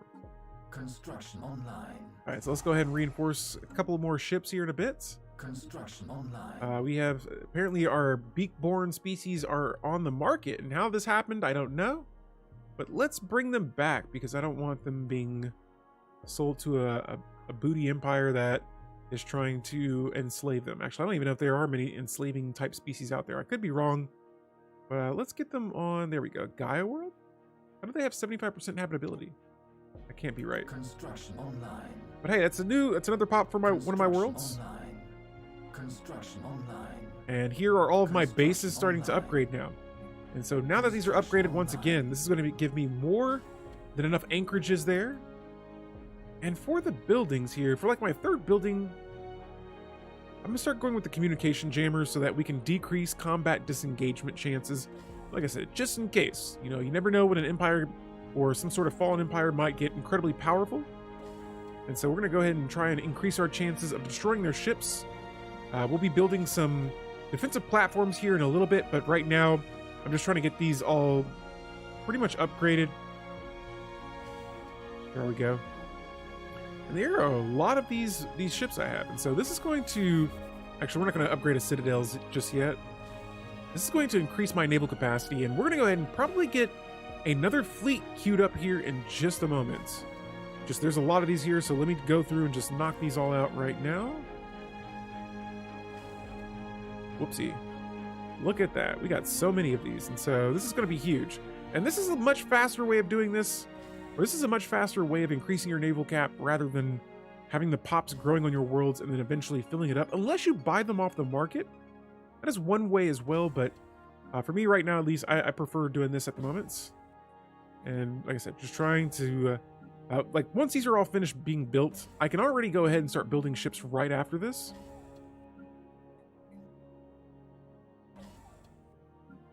But yeah, we'll probably do that here in a second.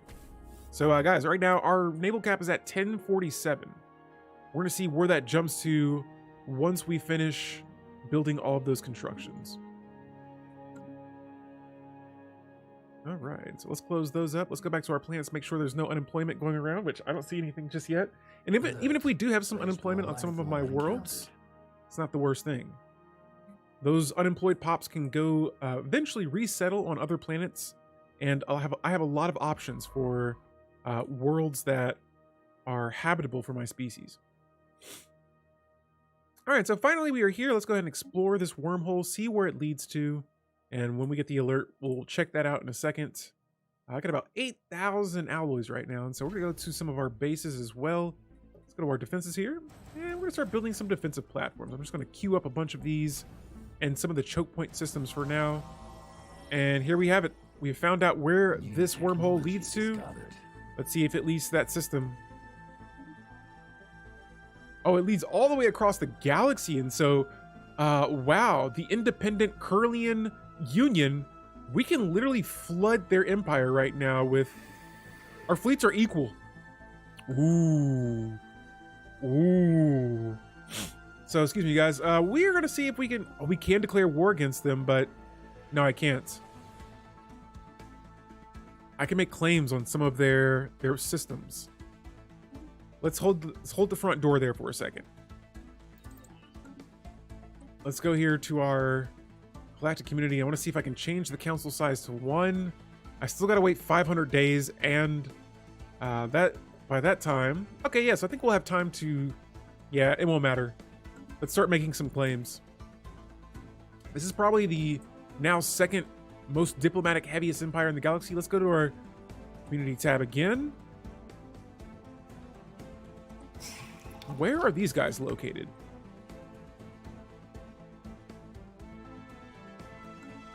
Ooh, so this is the second heaviest diplomatic weighted empire, and I think they're the powerhouse up here. But if we were to go to war against this empire, like I said, they have equal power to us. These guys have equal power to us. Oh yeah, we're gonna wait a second. This is going to be turning into a Federation war here in a bit. Hold on, guys. So let's buckle up. We're gonna be preparing for war here in a little bit. Just gotta build up some more ships. Now, the system doesn't lead to where I wanted it to. Let's jump over here, and I want to see if we can reach this system. They may have to take the long way, but that's no problem. And we're gonna see what is going on in this 3-starred system. I want to see what is happening here. Why are there 3 stars here? What's going on with that Gaia world? Are there pops on it? I'm going to probably imagine so. And yeah, now back at my home world, we're going to increase the defenses once again. I'm going to get as many defensive platforms as I can up, and we'll wait a bit. Now, for my ships here, yeah, that wormhole, where is it at? Right here? It's only 2 systems away. Actually 3, so 1, 2, 3. We're going to be sure to use that, and man, talk about finding an opening here. We can literally attack the independent Curlian Union right from the inside.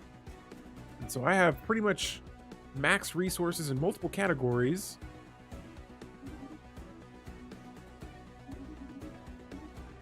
I'm just buying and selling everything right now. All right, so let's go to our fleet management. I think I've reinforced nearly all of my ships, or they are probably still being reinforced. Huh. And I'm going to squeeze in another Corvette or 2. Actually, holy moly, look at that. Our naval cap's at 1,239. And so we've already jumped up an extra 200 naval cap.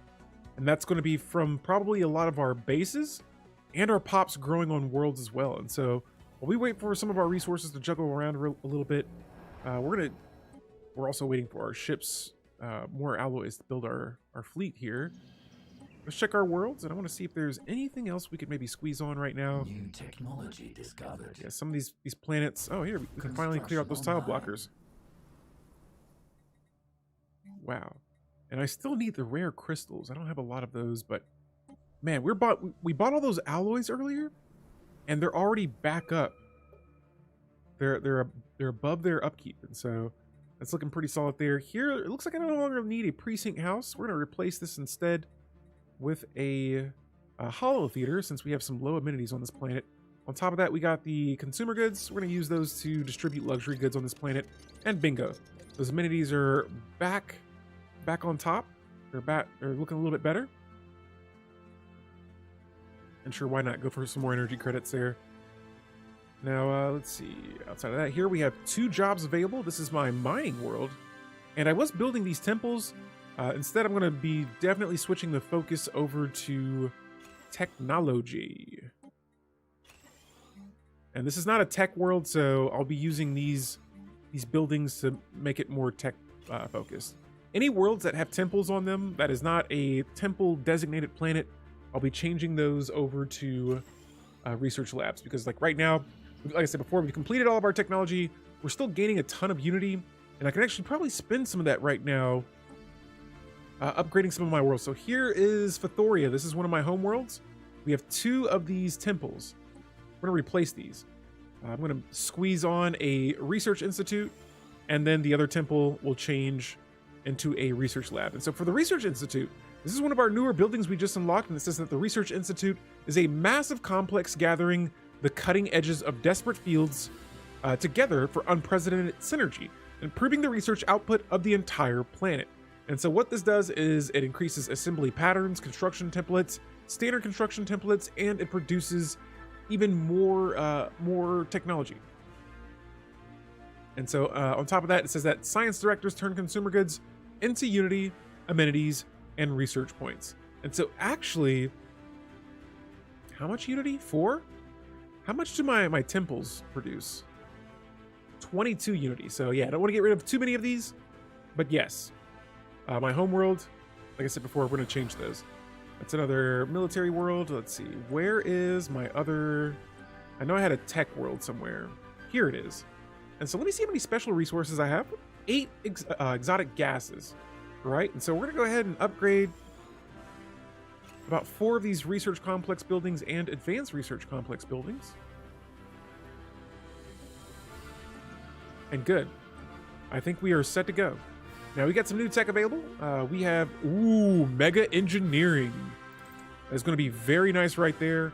And we'll go for the detection array. I want to be able to detect those hostile or just snooping invisible ships that may be in our borders. Yeah, they might be in our borders now. And so that we'll have to keep in mind. But in the meantime, though, let's go ahead and see about... Oh, nope, I can't reinforce any more ships just yet. What's going on with our shipyards here? I was pretty sure... Yeah, I thought we had a Corvette queued up. And again, yeah, we just did another energy credit flush. But let's buy something. Let's buy some more rare crystals. Construction online. We'll see how much that does a damage to my energy credits. It looks like we're still at 4K, and so, wow.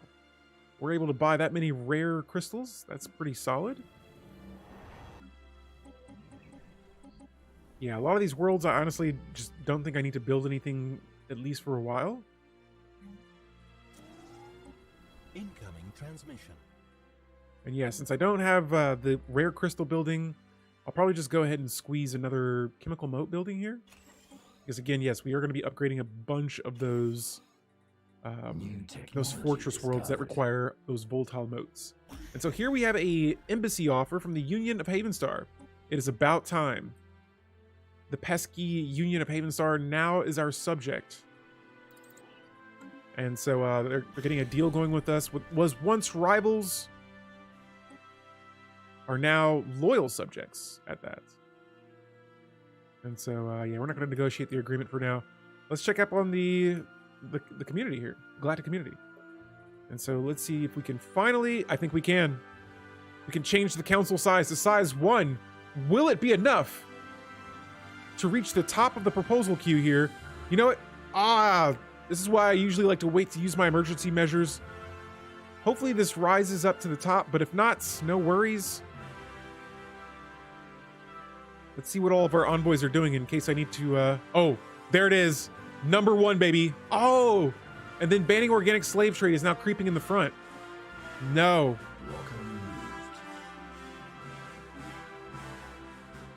No. I have almost all of my envoys Look at this, 88k Diplo weight. The next person that is even closest to us has 43k Diplo weight. And so once again, yes, we are looking pretty solid here. Let's see. Jeez Louise. I got so many. Okay, giving another Empire Association status. We can do that. But yeah, let's start buying some more alloys because I'm getting a whole lot right now.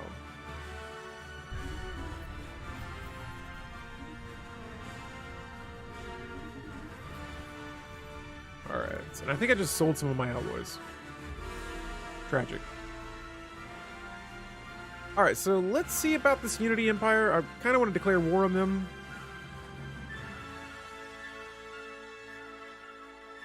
And I'm going to have to make some more claims on them as well. Now, for the Galactic community, let's see. Oh my goodness, please.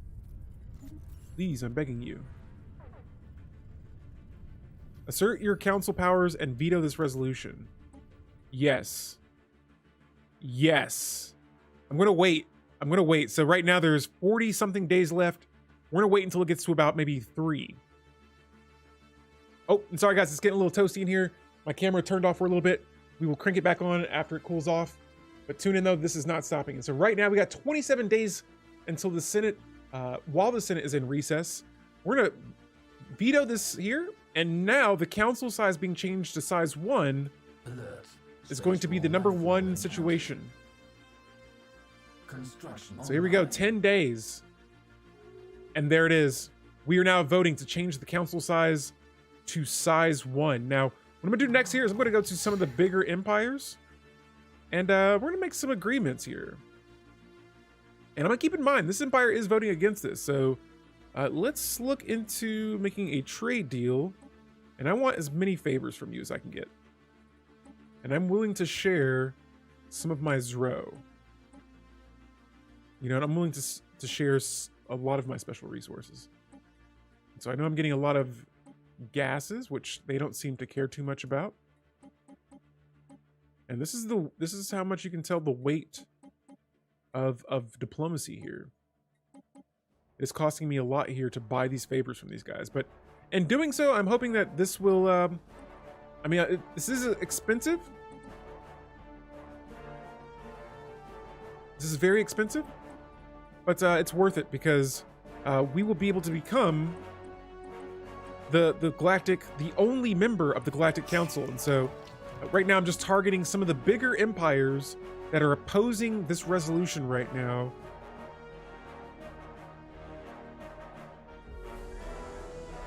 And I want to see if they're going to accept that. And so it looks like, yes, they do accept it. We just gained 10 favors from them.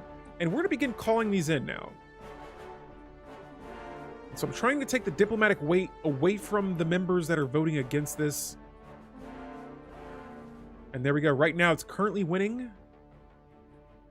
We still need some more unity or some more influence, though, because, yeah, we don't want to burn too much right now. I want to wait until we're a little bit closer because these guys definitely will oppose this resolution. That is for sure. And so let's go back to our shroud, and here we go. A new situation. Are we dreaming? We reach into the shroud. In the deeper regions of the shroud, a presence suddenly makes itself felt. Visitors, like us. A powerful psionic probe made by minds as utterly alien to us as they are to the shroud. A faint image of massive organic beings floating in some kind of thick, gaseous atmosphere while being attracted by swarms of smaller creatures flickering by into existence as their psychic echoes touches our own. And so, yo, we could actually increase our firing rate right now. And it says that we'll get for 5 years, 20% ship fire rate. Nice. Now, our telepaths have managed to establish a temporary conduit between the shroud and our starships. Using their psionic powers, our crew members are now able to increase the firing rate of our weapon systems. Exit the shroud. Perfect. And so, yo, buying all of those alloys now has dropped my energy credits to 1K, but I'm actually kind of glad because I was kind of selling a lot of those. We'll go ahead and sell some more food. There we go. And let's see what we got next. So we have, oh, hey, cool. Durasteel infrastructure, increasing that building slot on our planets. Let's jump over to the hyper entertainment forums because I'm starting to notice a couple of my worlds had some amenity issues. And again, let's see what's going on with the galactic community. Now, you see this vote is still, it's getting pretty close, and it looks like, right now it kind of looks stagnant. Not a whole lot happening there, and I'm selling a little bit too much food. We have encountered another spaceborne life form. All right. Now, back over here to my planets. We're actually going to close this out because we've looked at those enough. Let me see. Do I have any upgrades for my bases? Here's another one. And I was pretty sure I was building some Corvettes there. We'll take a peek at those as well. Oh, a hollow temple. I don't need that right now, but that would have been nice to have earlier on. Oh yeah, here we have a few more of these. Oh, okay, so I didn't put the building on here yet, but we'll go ahead and get those squared away as well. And look at that, our naval capacity is up now to 1301.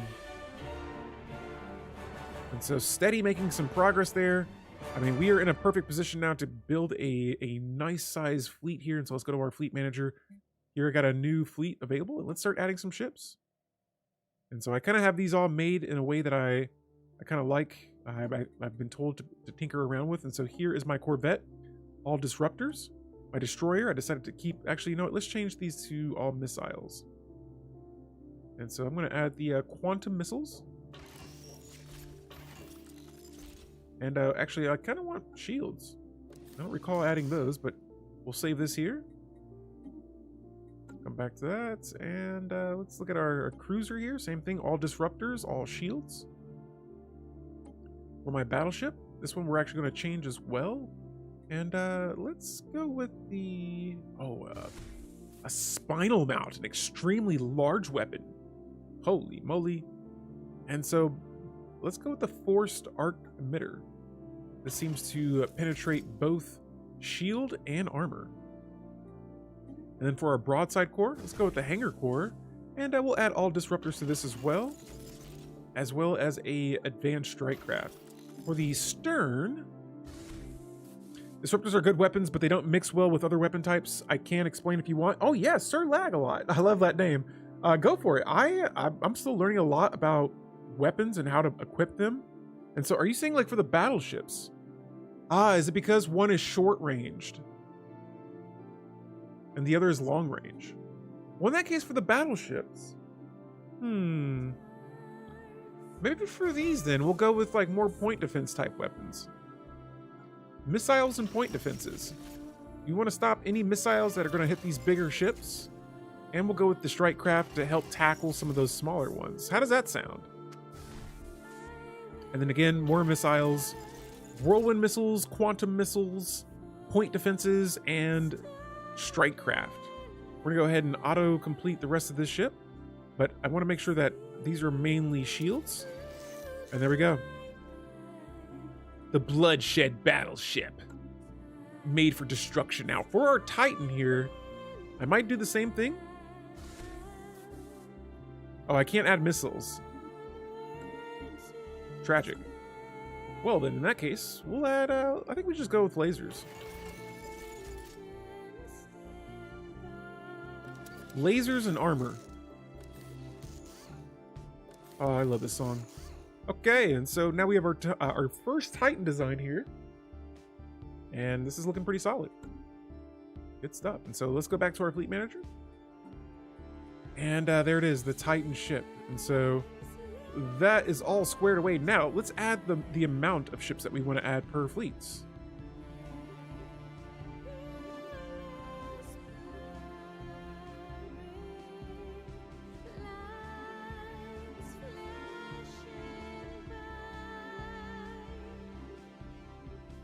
And there we go, our first fleet that'll have Titans within it. No AI challenge. Oh. No AI challenge. How do you go about this no AI challenge? Making vassals and trying to form your own kind of galaxy? Because we've done a run like that before. And it was kind of enjoyable because one of the... It's actually funny. So I did a playthrough like that where I tried to have no AI and I just create a galaxy of species spawning from humans.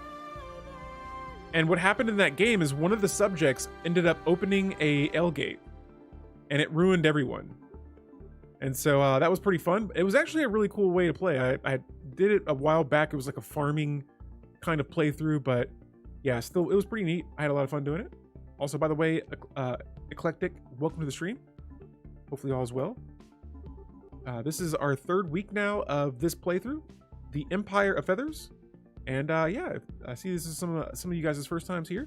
I like to take my time on these playthroughs and kind of really break down what I'm doing, having some fun exploring kind of different off-meta ways of playing. And so yeah, I actually don't know meta ways to play, and so that helps me not kind of get into like kind of like routine ways of playing the game. I don't want to just like completely destroy the game and, you know, just be a kind of like a numbers player. And so let's see if we can get this thing working. There we go. My camera died for a second. It is very hot here where I live at, and so sometimes my equipment overheats. Those pesky DSLR cameras. And so guys, we finally got our science ship in position. I think they've probably been there for a while. And we're gonna go ahead and have them initiate a jump.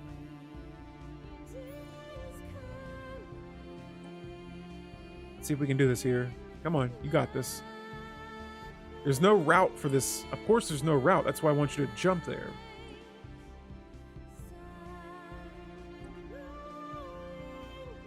Okay, well apparently I can't jump to this system, but I'm so curious what is here. And so I do see another wormhole, and we're gonna see if this connects to it.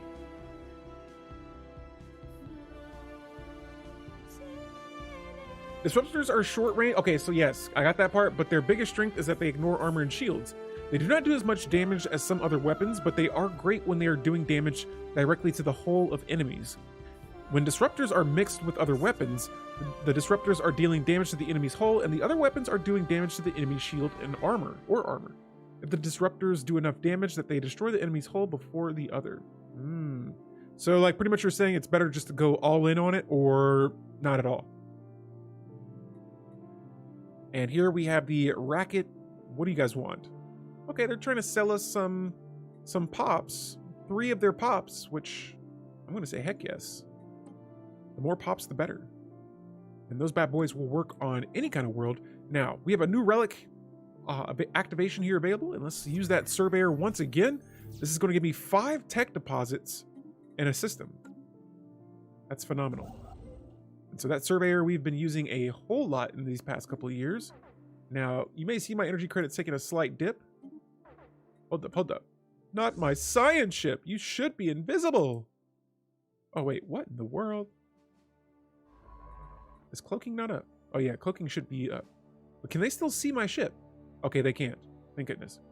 Weapons get through all the shields and armor, then the other weapons didn't help destroy the enemy. Ah, okay. Construction online. Alright, so we got a naval cap technology increase. Now let's see where this wormhole leads to. It does. It leads to the Gaia world. And so we must survey it. We must get there. Survey that system, and then I'm going to grab a construction ship and probably a fleet. Can I activate cloaking on a fleet, on a construction ship? I can't. But it looks like I can build a mega structure. And so let's go to my home world. I think I can build a ring around a world. I can build habitats, orbital rings, and hyper relays. And so I'm going to start with my first ring. A psionic entity has appeared before us, and it says that the Gus-thinking eye has encountered a massive being of pure energy in the Soval system, a veritable vortex of psionic forces. Our crew senses intense malevolence emanating from the entity. Baffling, the Soval system itself seems to be entirely devoid of any connection to the subspace hyperlane network. Whether this entity's presence has severed the system's hyperlane connections, or if unexpected subspace and fluctuations trapped it here is unknown. One matter is known, however. The repeating signal we first registered in this system appears to originate from battle stations, and I'm assuming this is the system with the Gaia world in it. Whoa. There's a corrupted avatar. Wow. There it is. And so we've been diving into the Shroud situation a lot. I think there was a voice calling out to us. And on top of that, there's a mysterious tanker over here. What in the world? So that's the system my scientists just went into. I'm gonna have them start surveying systems here for now. But the question is, can we get a fleet over there? And so I'm gonna use the the Federation fleet, and we're going to send them here right away. Let me grab one of my... Let's see, where's one of my... Okay, so I already have a construction ship on the way over there as well. Cool stuff. And so, yeah, for the Federation fleet, they're going to travel through here and clear out any kind of hostile aliens out there. Yep, it's guarding it, so you have to get the Gaia world unless you kill it. Yes, that is the plan. Here, the Yeon Enterprises are still trying to... They're trying to kick members out of our Federation. We keep saying no. Now, they were supposed to be our designated rival, but I didn't imagine subjugating them would be so easy. We kicked them out of the Federation, subjugated them, and then brought them back. And so, you know what? I could probably do that to this empire as well, but they are also pathetic to us. And so, will they accept subjugation? They absolutely will not. I'm sure they would if we kicked them out. And so, yeah. So, Sir Lang, I'm sure it sounds like you know your Stellaris information here. So, yeah, what kind of empires do you like to play with? Yeah, anybody here that plays Stellaris, let me know. If you guys like this game, let me know what kind of empires you guys run with usually. I know we're starting to get a little bit deeper into the end game here, and so in about the next, I think, 20-something years, we will be diving into in-game crisis technology, or in-game crisis territory, and so we'll have to keep that in mind. But in the meantime, though, I got my Federation fleet inbound here, and pretty soon we're going to be attacking this wormhole system. Let me see, where's my construction ships at?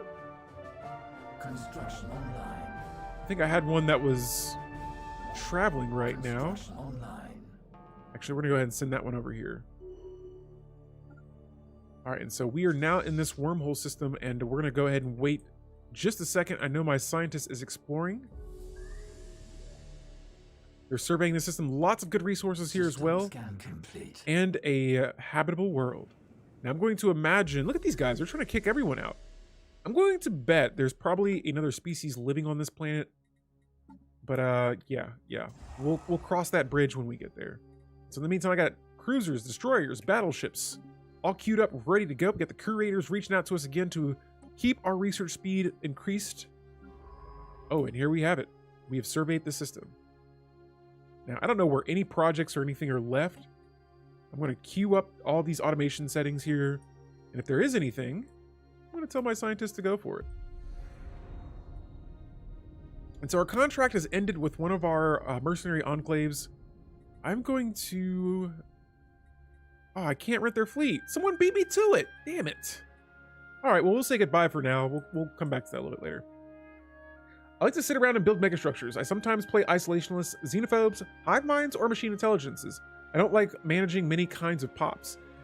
Yo, you sound just like me. I love my machines. Machines are one of my favorite species.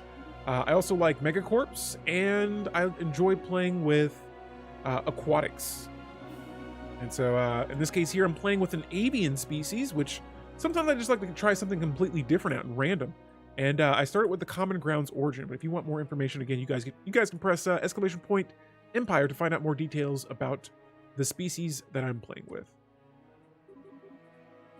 All right, so Artez Magnus says, it's been a while, but mostly my empires would be Synthetic Ascension. Sometimes I like to try a conquering Eldritch Church scenario, but none of my attempts of that have worked out well. Hey, nothing wrong with that. I've tried a bunch of types of empires out that I thought might have worked. They seem fun, but then end up getting completely annihilated. And so that sounds kind of cool, though. And we're in a situation kind of like that. We have a federation that is a holy covenant. We're the Sanctified Compact. And yeah, actually, guys, we can change this law back to strongest. And actually, I'm going to hold off on doing that for now because we still have like another 20 years of me being a president of this federation. And so I don't have to worry too much about that right now. But yeah, just skimming through some of the planets and star bases here, just seeing if there's, once again, I want to see if there's any unemployment. We haven't been building anything for a while, which is a good thing. And yeah, and so we did just lose a little bit of our fleets there due to this mercenary enclave being bought out by someone. But yes, everything is looking pretty good here. Here is one of my forge worlds, and I can actually squeeze on one more industrial district. And we can upgrade this alloy megaforge building. Actually, we'll start upgrading a few things. And so any planet that has around five pops on it, or 5 available jobs, or even close to that, I may just start queuing up a bunch of buildings here. It's like this world here has 2 jobs available. Yeah, no, we need more. And we'll upgrade as well. But let me double check here, make sure that my my special resources aren't dipping too low. And there it is. The exotic gases is starting to drop just a little bit. Now, oops, let's see. We're gonna hold off on building that research lab, and instead we're gonna squeeze on a exotic gas refinery. Cool stuff. All right, and so yeah, again, I don't have to really spend too much time with these worlds right now because I've been pretty much upgrading them a bunch here, but my energy credits, holy moly, they have dropped down to 133. And look at that, the alloys have taken off. And so what in the world? They went from 100 to 1,000. So there must have been some sort of mass and fluctuation going on out there. Someone must have made a crazy trade deal for all the energy credits and caused the market to crash. Now let's go back to our fleet manager once again. Got 5,000 of those alloys. And let's spin those. Here we go. Upgrading some more of our fleets. Some of our fleets are slightly not at their maximum commanding force here. And so even this one. Yeah, we'll go back and manage these a little bit more. Uh-oh. We got empires at war. Who is this? Perfect. Perfect. So this green border here just declared war on this Unity Empire here. And so we got this right here above my noggin. This whole space. All of this is at war with all of this. And so we're going to try and figure out a way to get into the mix of this and see if we can maybe subjugate them. Now, while that's going on, we got 344 days until the Senate is in session. And then we're going to pass this resolution. At least that's the looks of it right now. Now, I'm going to go back here and instead of spending my influence making claims on other systems right now, I want to make sure this passes, okay? And so with our subjects supporting us, I thought the other subjects were going to support me in this, but they're all sitting by. Huh. Yeah, let's call in some more favors. And so there we go, and we'll see what that increases this up to. Boom. Yes, we are taking off with that. And so here we got some mercenary dividends. It says that they gave us some energy credits and will additionally grant us a small fleet. Cool stuff. I like theory crafting. My latest build was a hive mind with the Tree of Life origin and the aquatic trait and the civic to turn food into alloys. Oh, the oh man, catalytic processing or catalytic reprocessing. Nice. On top of that, it did not go, but did not go hydrocentric. Nice. Later in the game, I picked up the hive worlds and modded aquatics out of the species, and at a time, then I finished terraforming my ocean worlds into hive worlds. See, when I'm playing with aquatics, I do like to go with hydrocentric so that I can just flood planets and then immediately send my warrior dolphins to colonize them. And so here, my subjects are building megastructures to strengthen their overlord. And we're gonna say, hey, we appreciate that. Thank you so much. Thank you for supporting us, my loyal subjects. And let's go to our contacts here. I wanna make sure that, oh, I can reach out to the Shroud. And so we got another different situation here. Every time we go here, it's a different situation. Spartans! What is your profession? Yo, Virtue, you were here just in time. We were just about to reach into the Shroud. How was the stream? Hopefully all is well. Oh, today is Sunday, so were you playing some Stellaris as well? But hopefully you had a good Sunday. Welcome to the stream, everyone from No Virtues community. I'm Alpha Delete. I play a lot of Stellaris. I just kind of mix and match things, and yep. Hi, hello. And so hello everyone. Hi, hello. Nice emotes. I love them. Yeah, and if you're from my community, you should check out No Virtue. They make Stellaris content as well, and I would say much better than me skill wise. And so yeah, if you like more Stellaris, there's another creator for you.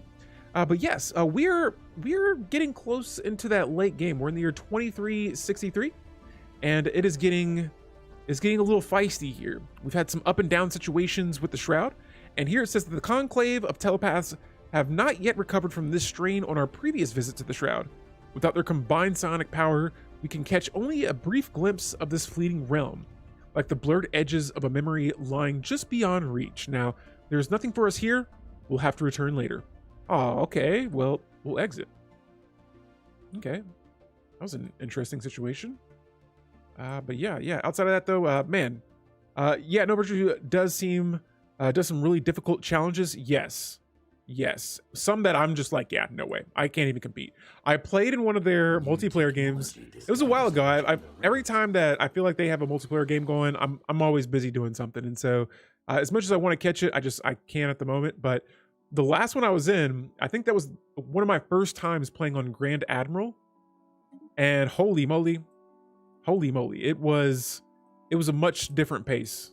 It was very fast. I was on my P's and Q's the whole time, and so trying to keep up with them, man, it was fun, but it was intense for sure. And so I do enjoy that. That's one of my first Grand Admiral memories. What's going on, Defugal? Let's see, Sir Lagalot, I would play Psionic more if I had less RNG. Yeah, I usually don't play Psionics a lot, but guys, we have the military build-up agenda that is ready to be launched. And now I'm going to really dive into building some more ships here because it decreases build cost, it decreases ship energy upkeep, and war exhaustion. Even now would be the perfect time for us to maybe go to war with one of those two empires that are at war right now. And so here, let's look into our next agenda. And, man, psionic supremacy. It says, we must inspire and assure our people of the great destiny our psionic powers will lead us to. Okay, and so this gives me some resources from psionic pops modifiers. We'll go ahead and launch that. All right, we got some new tech available as well. And let's see, let's dive into this this galactic bureaucracy, I suppose. Some of my technologies are sort of all out of whack. We kind of rushed a lot of the military stuff first, and we left some things behind. But let's go to our fleet management once again. And we are trying to get our ships and everything queued up and ready for action because we got two empires that are at war, and we think right now, or at least I think, now would be a good time to attack. I like to third party other empires that may be at war here. And so I'm just trying to queue up another fleet here in just a moment. Let's see here. I always like to have more corvettes and frigates.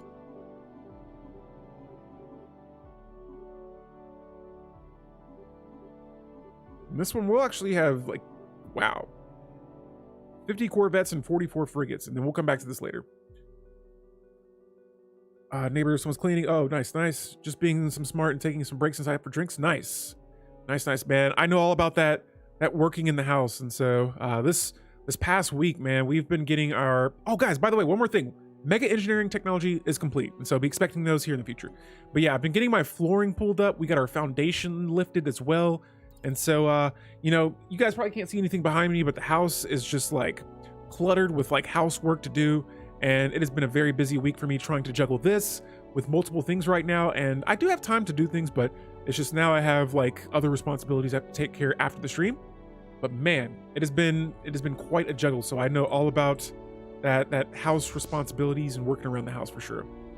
Hello, big man. How you doing? I'm doing pretty well, Fabby. Welcome to the stream. How are you doing? And yeah, guys, everyone, welcome again. Thank you so much for stopping by again. No Virtue, and I appreciate you bringing the community by. And so we got some fleets being reinforced. We got a massive empire. We are a overlord and president. And if I change our map mode for everyone that's just now joining, everything that's in this blue, sort of like from here all the way like up to here, these are either mostly subjects. I think I have like around 10 subjects right now. Actually, I should have 11. Since we got a new one. But yeah, we have about 11 subjects, and we are pretty much just getting ready here to here. You know what? Oh, so now we can dive into the shroud. Something is watching us. Let's reach in. For a fleeting moment, we are lost, and a sense of our utter panic washes over us as we contemplate the eternity spent within the shroud. Then we regain our footing, and the terror recedes. Let's go for that increased weapon strength since we have a high probability of success. And then it says that a powerful psychic backlash was bounced back through our conduit with the shroud and into the communal psychic link that is shared between all beaks. The minds of our researchers have been clouded, and they're having great difficulty focusing on their work. Yikes. And so This didn't give us the result that we wanted. Instead, it decreases our research speed by 20% for 5 years. Oh yeah. Fabi says, made my PC in part picker, and it's cheaper than I thought. Like, I thought it would be over 1,200, and it's just over 900. Nice. Yo, nice. I've actually been saving up a lot to get ready for I'm trying to build a battle station this time. And so, my aim here, I don't want to say how much I want to spend on it, but it's a lot. It is a whole lot. Guys, we are now the only member in the Galactic Council. Holy moly. Let's go to our resolutions here. I want to see what is up next in our galactic reforms. And I could nominate myself as the Custodian. And so we got to build up some more influence though, and we will come back to that here in a little bit. We need about 80 more influence. I think we need to have like, what, 200 influence for that? RNG gotcha. That is why I don't like psionics. And so yeah, I've delved into the Shroud a couple of times this run. I think I've been getting more of the badder situations than the good ones. But yes, the Shroud has been hit and miss. I don't mind. A Leviathan's been defeated. Now, oh man, I really want to. I really want to join in this war right now. But I also want to use this time to gain more power in the galactic community, which, like I said, right now we are in a position to make ourselves the Custodian. We have 95k diplomatic weight, and the second closest person to us has 63. Yo, Fox Crimson, what's going on? Welcome to the stream. We got a busy one here. This is Stellaris Rivals. We had a rivaling empire that we ended up subjugating, and now we're trying to just pretty much either conquer or subjugate the rest of the galaxy, but we are now 11 years, getting close to 10 years away from the spawning of in-game crisis. And so the sooner we can get control over this galaxy, the better. And yeah, we're just going to take our time here trying to build up some things and yeah, get our fleet together. And you know, at this point now, I'm trying to upgrade all these bad boys. And so let's get these all squared away as well. But yeah, how you doing today, Fox Crimson? And holy moly, guys, this is one of my favorite Stellaris songs right now. Like, this is a jam. Also, we found, actually, we're about to, oh, cool. So right here, this little bitty icon, there's a wormhole that leads to this uncharted system kind of in the middle of these borders. Now, I have my science ship here. I had my science ship there. They've already surveyed the system. Now I'm going to send my fleets in, and we are going to attack a corrupted psionic entity. And as this goes down, we'll see what happens here. And so here's the system. We're just waiting for our Federation fleet to enter it. So tune in. Here we go. 56k fleet. Facing off against the corrupted avatar. The moment of truth. And before we continue with this, we have a space storm allotrip that has arrived. Now, massive subspace disturbances have erupted in systems across the galaxy. Early reports indicate that nearly 50% of the systems in the galaxy have been affected by this unprecedented phenomena, which appears to be a byproduct of thousands of years of heavy space travel by civilizations both past and present. Scientists are confident that this galactic space storm will dissipate by itself within a period of 5 to 10 years. Until that happens, the storm will play havoc with sublight engines, shield generators, and sensor systems in those star systems affected by it. The galactic community has officially named this storm Allotrip and issued a general travel advisory. And so we say this too shall pass. And wow. The entity has been silenced. And so that corrupted avatar we were fighting right here has been destroyed. And it says, with the destruction of this malevolent psionic entity that had been sealed in the solar system, our science vessels should be able to safely explore this unique section of the space devoid hyperlanes. And so we've already surveyed it, and I have a construction ship that is literally one system away. We're gonna have them travel through here and, oh, can I not reach it? Can we not jump to it? Oh, there we go. So now we'll be able to reach it. We'll wait for my construction ship to get there, and there it is. We're gonna go ahead and build a, oh, I need a lot of influence to do that. And so we'll have to wait for now, but I'm gonna keep my construction ship there, send our Federation fleets back to our home system, kick back, relax, and actually I want to look at this empire because they're the ones who are at war right now. And I can't make claims on them just yet. I can, but I won't. Not yet. I think now we have enough influence. Let's jump back over to the galactic community and let's pose a resolution. Whether it'll pass or not, we'll see. But it looks like there's immediate support. I need 21 more influence. And so we'll wait a few more months here. Hopefully we have enough time before the Senate is back on the floor. Fleets enhanced. And we're going to try to make ourselves the custodians of the galaxy. And so here I've been funneling a lot of my resources over to alloys for a big chunk of this game. We're going to continue doing so. Scan complete. I often like to go for power cornucopia in the galactic community. I'm not sure what that is. Think about getting the Utopia DLC when I have Stellaris, and after that I want the DLC that can make me the Crisis. That would be Nemesis, Fabby. And that one is one of my favorite DLCs. I don't know, I feel like people tend to not like that one as much, but becoming the Crisis? That sounds awesome. Let's see here. Fabby, wait till Paradox has their massive sales. That is true. It is 60 to 90% off. You can usually get all of the early DLC for like $60 for most of it. Wow. Yeah, I would definitely recommend waiting for a Paradox Interactive sale. You haven't seen a star without hyperlanes before? It's just the wormhole, and assuming jump drive reachable too. Very cool event, yes. So it's kind of like, I wouldn't say like the L gate cluster, or the L cluster systems, because those you have like a gateway that leads to it. This one's like just, where's it at? I think I lost that planet. Oh, there it is. So yeah, here it is. No lane leading to it, only a wormhole. And there was a psionic entity that was protecting it. It cost a lot of influence to use. And so yeah, I'm not going to be able to jump over there just yet because I'm using my influence right now to see. I think we should be able to now. I need 6 more influence, and so in 2 more months, hopefully that's enough time here to try and get this resolution on the floor. Now I need 1 more. Fleet upgrades. Come on, give me it.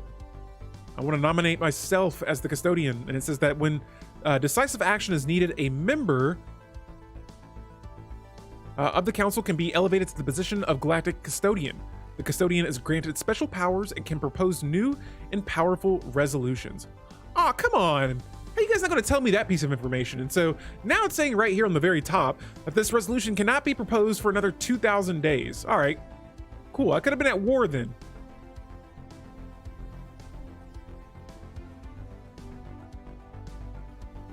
All right, well, yeah, we got to wait now. And so let's go ahead and use this influence to make some claims. And I'm going to go for the systems that have worlds. And it looks like the only system I can make claims on right now is the system where the wormhole is located. And so we'll go ahead and get that squared away. It looks like a couple of other empires has claims on that as well. And so we made a claim there. These guys, however, Overlord to the Chimerian Compact. Who are they? Who are the Chimerian Compact? Pretty much, I do not want these guys becoming subjects to these guys over here, or being in an alliance at all. And so I'm going to go ahead and declare war against them. And so this is a conquering claim war. I wish I could subjugate them, but let's see. Why can I not do this? Oh, we don't have any subjugation like type of things on them. And so I wonder if I could, let me see. These are the overlords right here. And I need a subjugation casus belli against them. You're the only streamer I follow who is online? Nice.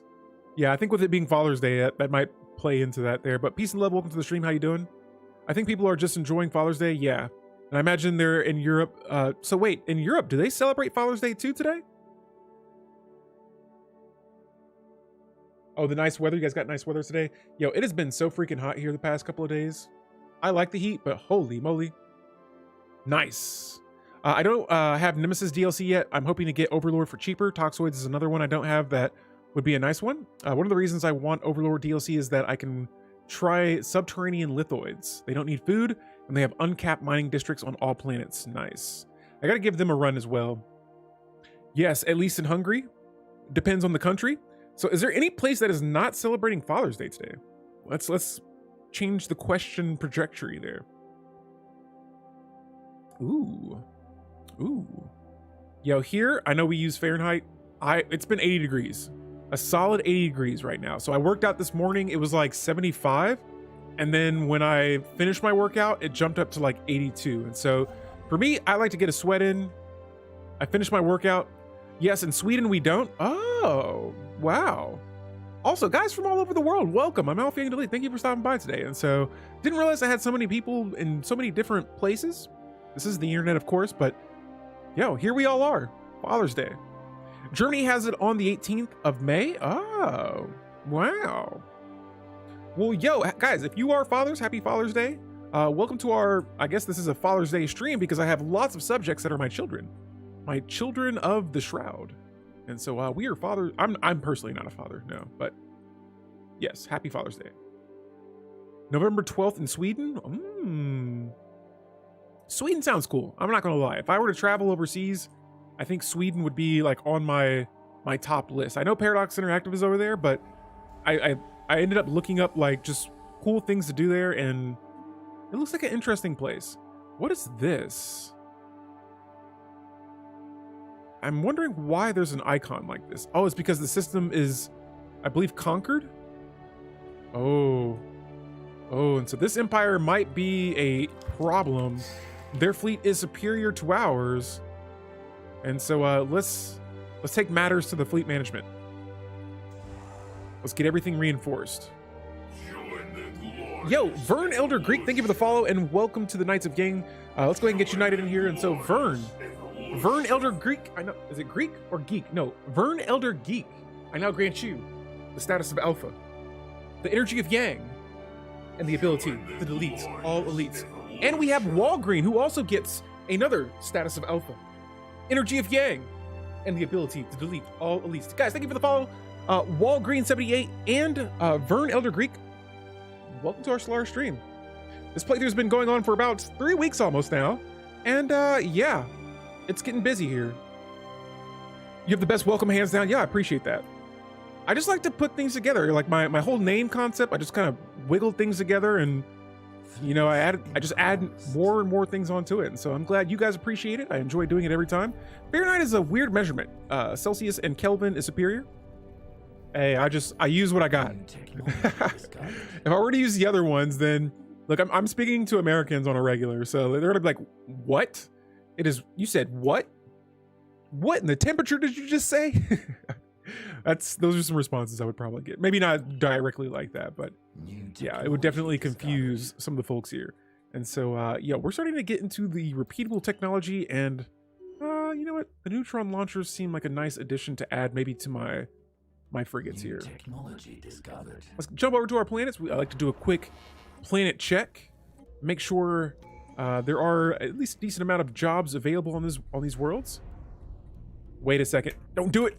Oh, stop the game. Oh, there we go. Oh no, somebody took the fleet already. I didn't even have a chance. I was gonna try to renew my contract here, but this is the only gripe that I have, is sometimes the AI is just like, as soon as like a single day goes by, it's like they take my either an enclave from me, or like when I get the alert that a mercenary, or not the mercenaries, but the like the marauders, when they're out and about, I'll try to recruit one of their ships, and before right after I get the alert, I'll click on it and they've already been bought out, and I'm just like, well, there goes my chances for that. And so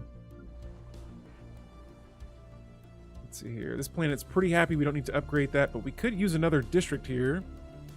Are neutron launchers still meta? I heard that plasma weapons and rockets are the new cool guns. Trojan, I've been kind of leaning towards disruptors in this run, and missiles, but I don't know about the neutron launchers. I'm just experimenting. I have about a bazillion frigates, it seems like, right now. And yeah, I mean, we can see how it goes, but yeah, I think for now though, whoa. Here, I'm just gonna squeeze on more industrial districts, but we're gonna need some more energy credits. Or maybe they're going to go ahead and do a U-turn here because a bunch of resources were just purchased, but not sure. Not really. They're okay if they're shooting at large ships from long range, but that's about all. Even with, so Sir Lagalot, even with the frigates and their amplified damage with them using ships, guys, the Senate is in session. We are voting on the Charter of Worker Rights. That seems all right, I suppose. we got a little bit more influence. And so let's see. Well, first things first, we're going to use this surveyor here. This is one of our newer relics we got in our in between our last stream and now. And we found 5 engineering research deposits on a system. Let's use these minor artifacts as well, and let's reverse engineer some technology. And so now I got an extra 21,000 engineering points. Wonderful. I got 355k unity. All right, we're gonna jump to my homeworld once again. And you know, do I want to designate this one, or do I want to designate the tech world? Couple of options here. I think I'm gonna go with the homeworld first.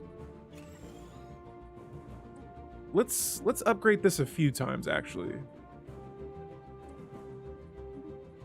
And I'm just going to spend a bunch of I got so much unity right now. This is wow. I just upgraded my planet 5 times. My home world. Cat How Walk by himself. Nice name. I love it. The is similar to the problem they used to have with the slave robot markets. The AI would buy. Oh yeah, you're talking about, yeah, whenever like the AI just takes up something, the AI would buy up every one of them the second they became available. The only way to buy them or free them is to keep them, or keep that window open, then pause it, and then the second it appeared, they fixed that. So hopefully the AI insta hiring the enclaves as well.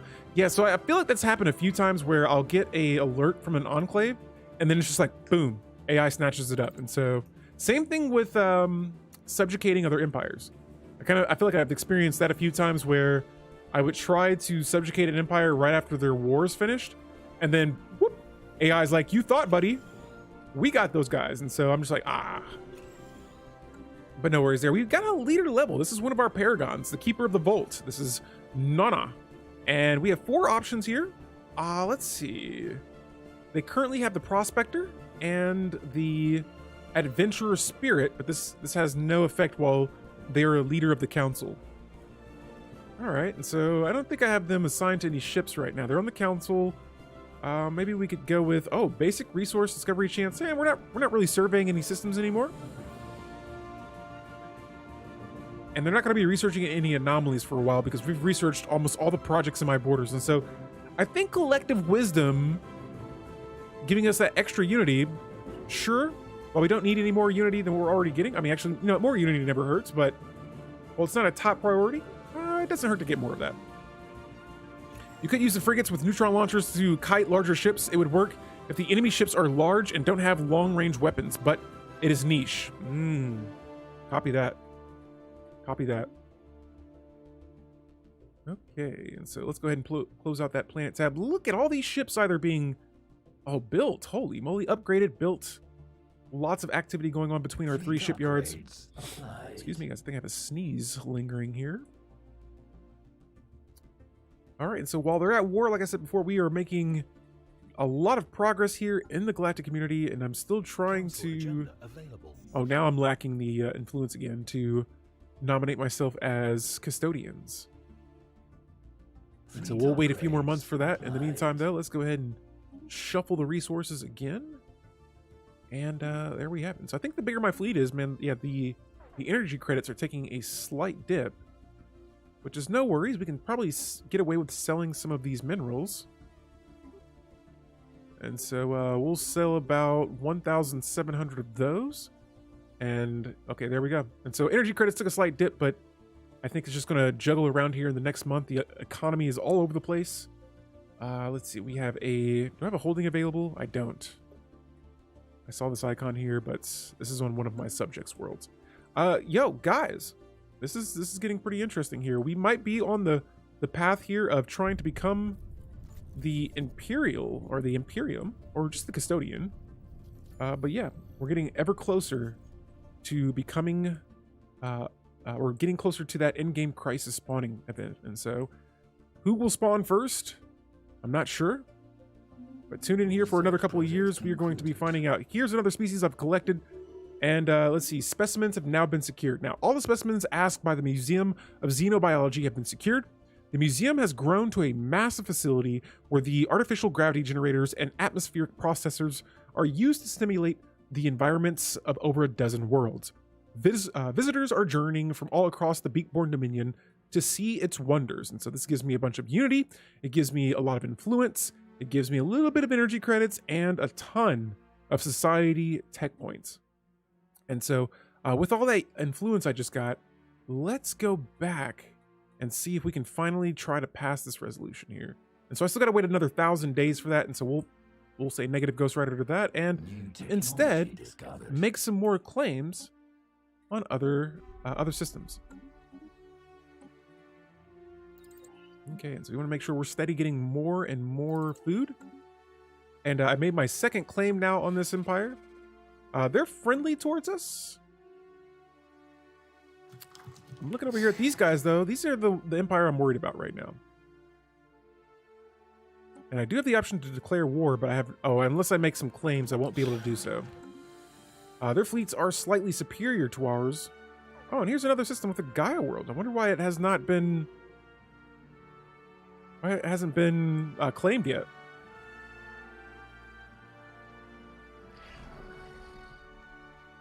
And so again, just doing some subjugation scouting right now, seeing who... Oh my goodness.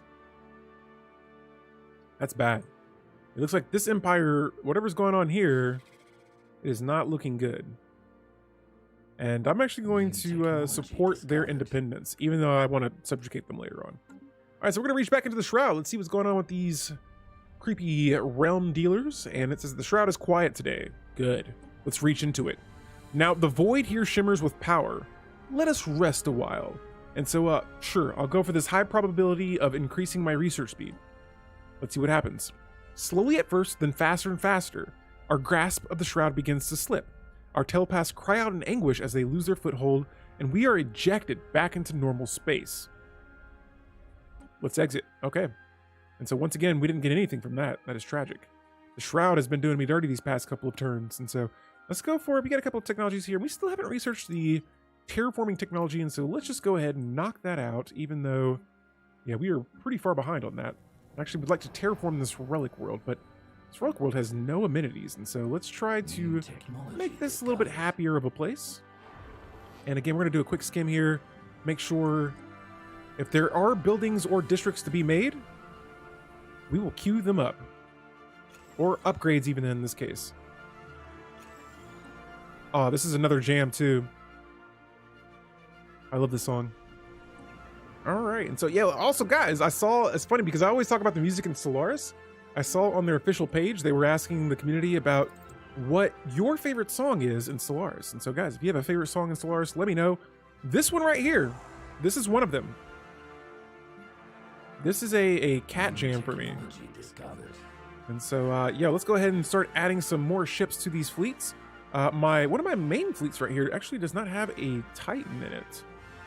And so we'll get that queued up. We'll get some more frigates and corvettes. For relic worlds, you can upgrade them into Ecumenopolises instead of terraforming. I believe you can do this even if you don't have the tech to make them normally. We'll check that out because the last time I checked, I think there was a restriction on it. But yes, I may do that. I have the new Baul, but I'm not sure if the new Baul can you use the new Baul on relic worlds? And so holy moly, we got a lot of ships here that we can add to each of these fleets. Wow, this is going to be a huge upgrade right here. Oh, this is another one that does not have Titans. There we go.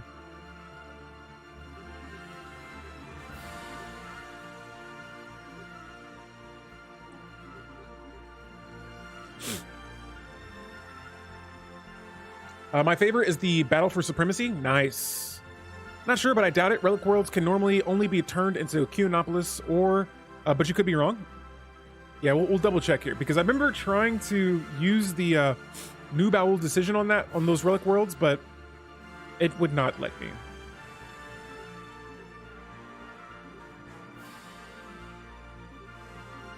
And so yeah, by command limit increased, all I'm doing is just adding the ships to be commanded.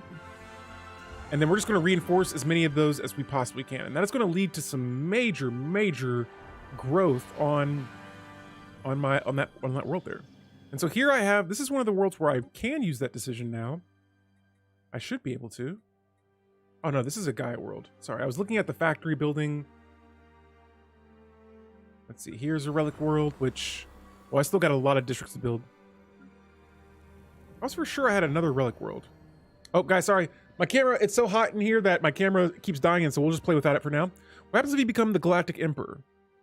Yo, well, tune in and find out, because we are well on our way there. No, it just pretty much gives you more power over the galactic community, and you just become the boss.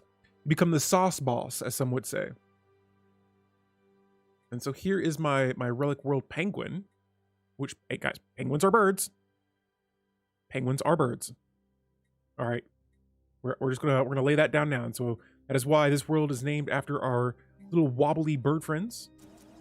And we're gonna go ahead and just queue up the remaining city districts on this planet so that we can turn this world into an Ecumenopolis planet. We have not done that yet in this game. I think, hey, I want to give everything a shot once. Why not? Here we got some planetary features we're gonna go ahead and clear out as well. Open up some more districts on this planet. And outside of that, Ecumenopolis are pretty nice, massive production and population.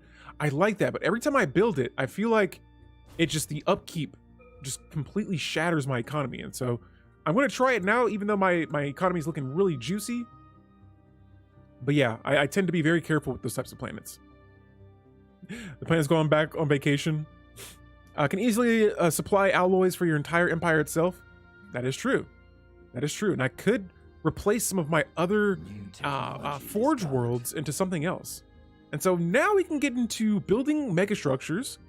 We have the science technology that is queued up next to be researched. Once it is finished, we will definitely get working on building that. Now, in the meantime, I just remembered that I have some upgrades that I can add to some of my bases.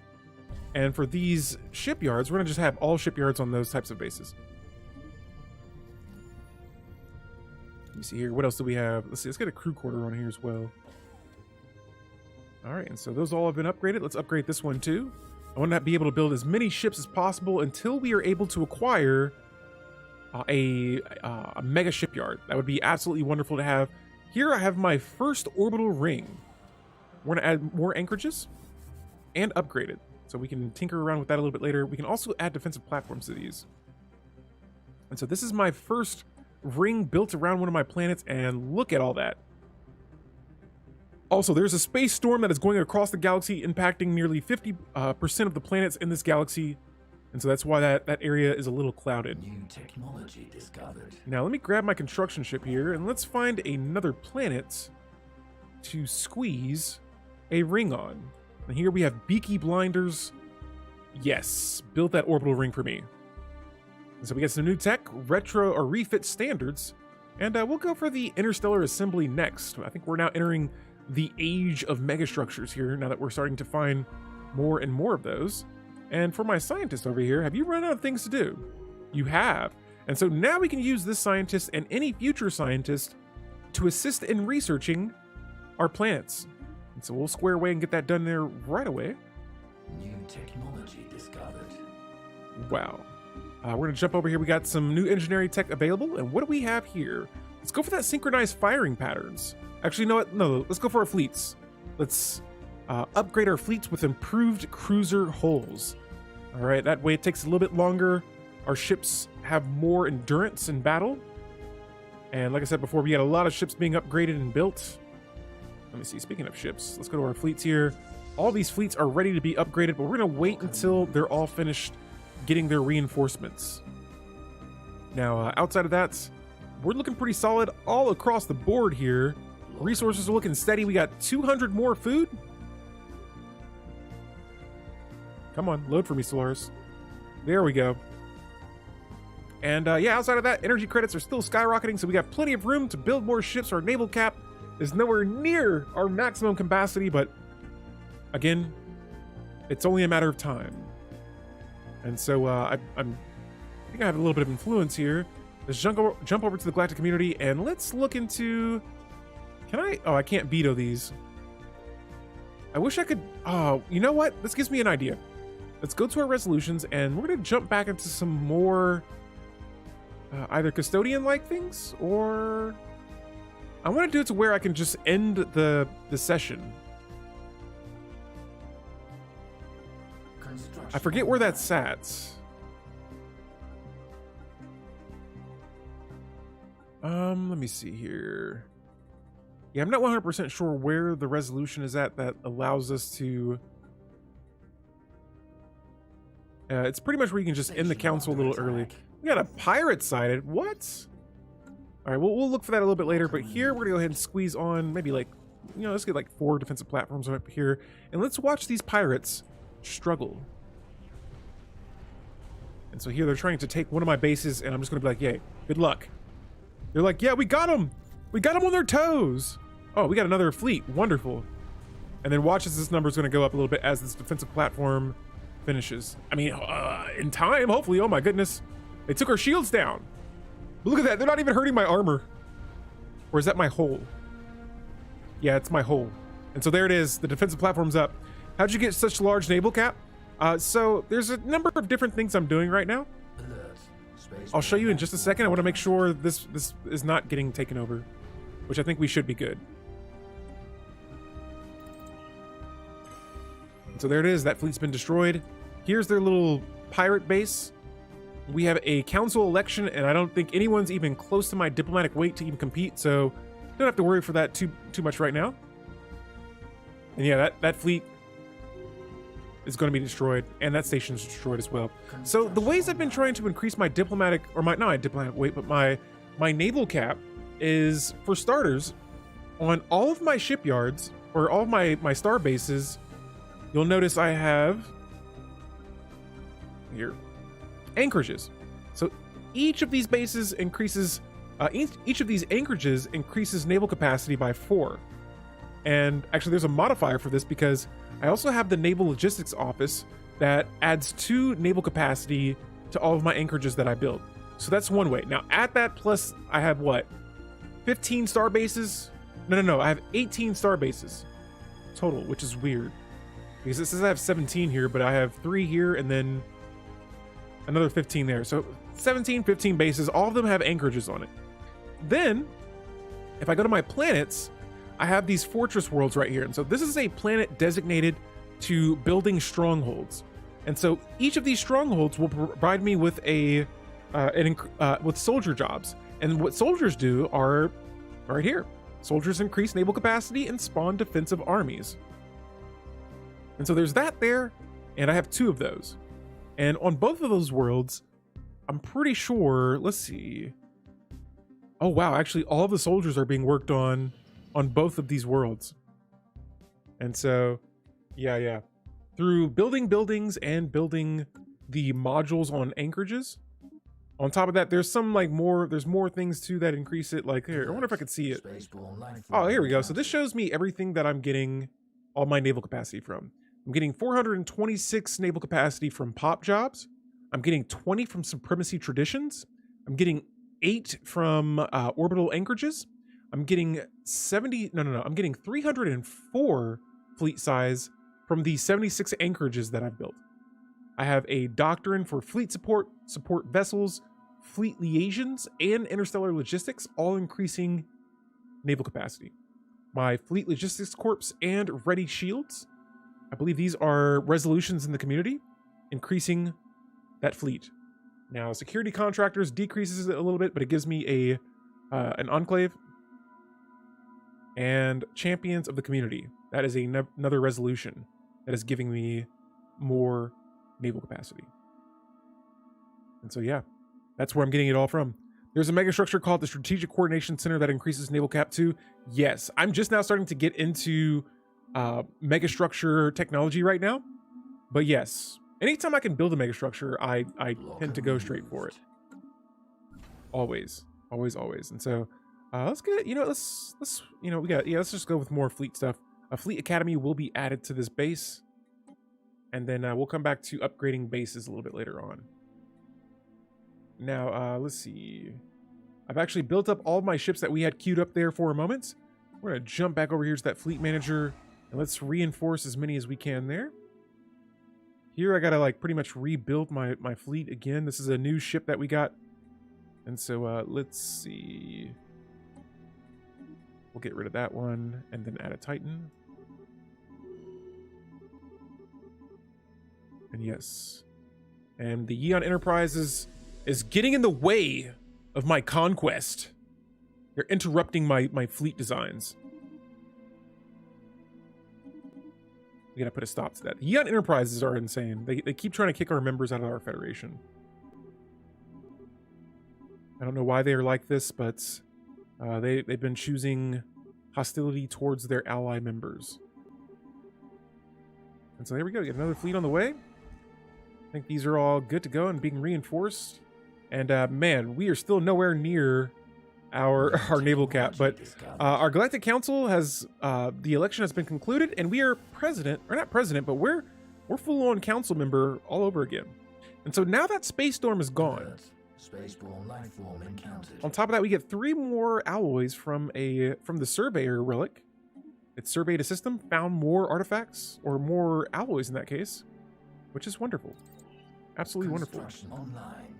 Now, yeah, let's go back to our home system nest, where my birds are all sleeping peacefully. And as you can see here, it's all gone. All that jazz is gone. Now, oh no, did I forget? No, I didn't. I'm still president of the Federation, but you know what? I'm thinking I might change this law here to strongest. I'm stronger. I need to spend some favors on this though. I'm going to see what happens if everyone votes yes for it. Or I'm going to see if they say yes. And it has succeeded. I'm going to be the president forever. And so right now it's being sorted by fleet power, which we're the strongest in that category too. But let's go to our members here and see where we excel at more than the other members of this federation. Our economy does really well, but yeah, I think right now our fleets are just completely on top of everything right now. And so we can use that to continue our presidency even longer. The reason they don't like other members of your federation probably has something to do with their ethics. And yes, they're probably, let me see, they're a spiritualist. I know we're all like either spiritualist or xenophile. Oh, in this case, they're both, but they're fanatic spiritualist. And so, yeah, I have a couple of subjects that may be machines. Here, these guys, oh, they're materialist. And so that probably explains it there. And so, yeah, that's absolutely correct, Sir Like-a-Lot. The diversing ethics could cause some tensions and alliances. And ladies and gentlemen, our admiral, oh no, the Paragon, he died. Unfortunate there. But yeah, we just lost an admiral. We're gonna have a quick moment of silence for that. But geez Louise, rip to our admiral. And so let me get my construction ship back. It looks like someone has created a Juggernauts. Wonderful. We can use it to test the might of our fleets. In the meantime, though, we need a new Minister of Defense, and I'm going to recruit this young scientist. This is a racket species. Wow. Yeah, let's go with these guys. They're a little bit younger. I got to get some younger members of my council because 102, 88, 73, 69. These are some old leaders right now, and I kind of want some younger leaders there. But yes, the succession law has been changed to the strongest, and now we are in charge of one of the strongest federations, as well as pretty much dominating the galactic community. Now, we have a relic activation available, and once again, we're using that surveyor, and we have found 5 more alloys in a system. I've invaded your chat. Surrender. Over my dead body. Yo, General Easy, what's going on? Welcome to the stream. We are trying to stop one of our subjects and Federation allies from kicking members out of the community, out of our Federation. We are president of the Federation. We are the only member in the council of the galactic community. And now I think we have a chance. Can we vote for something finally? Something that we want. Yes, it is time to nominate myself as the Custodian. Here we go.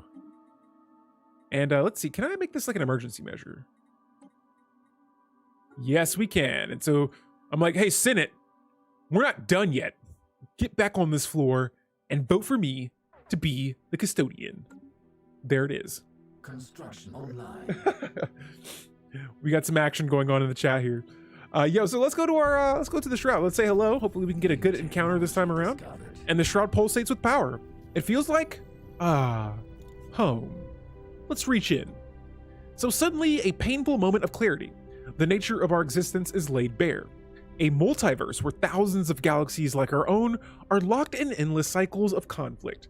It begins, it ends, and then it begins again, each time with trillions of lives hanging on the balance. So it is, a voice whispers, and so it shall always be. Okay, we don't know what they're referring to, but we're gonna try and go for the high probability of success getting increased evasion. And so then our telepaths have managed to establish a temporary conduit between the Shroud and our starships. Using their psionic powers, our crew members are now able to directly affect the movement of our ships, increasing their evasiveness in the face of enemy fire.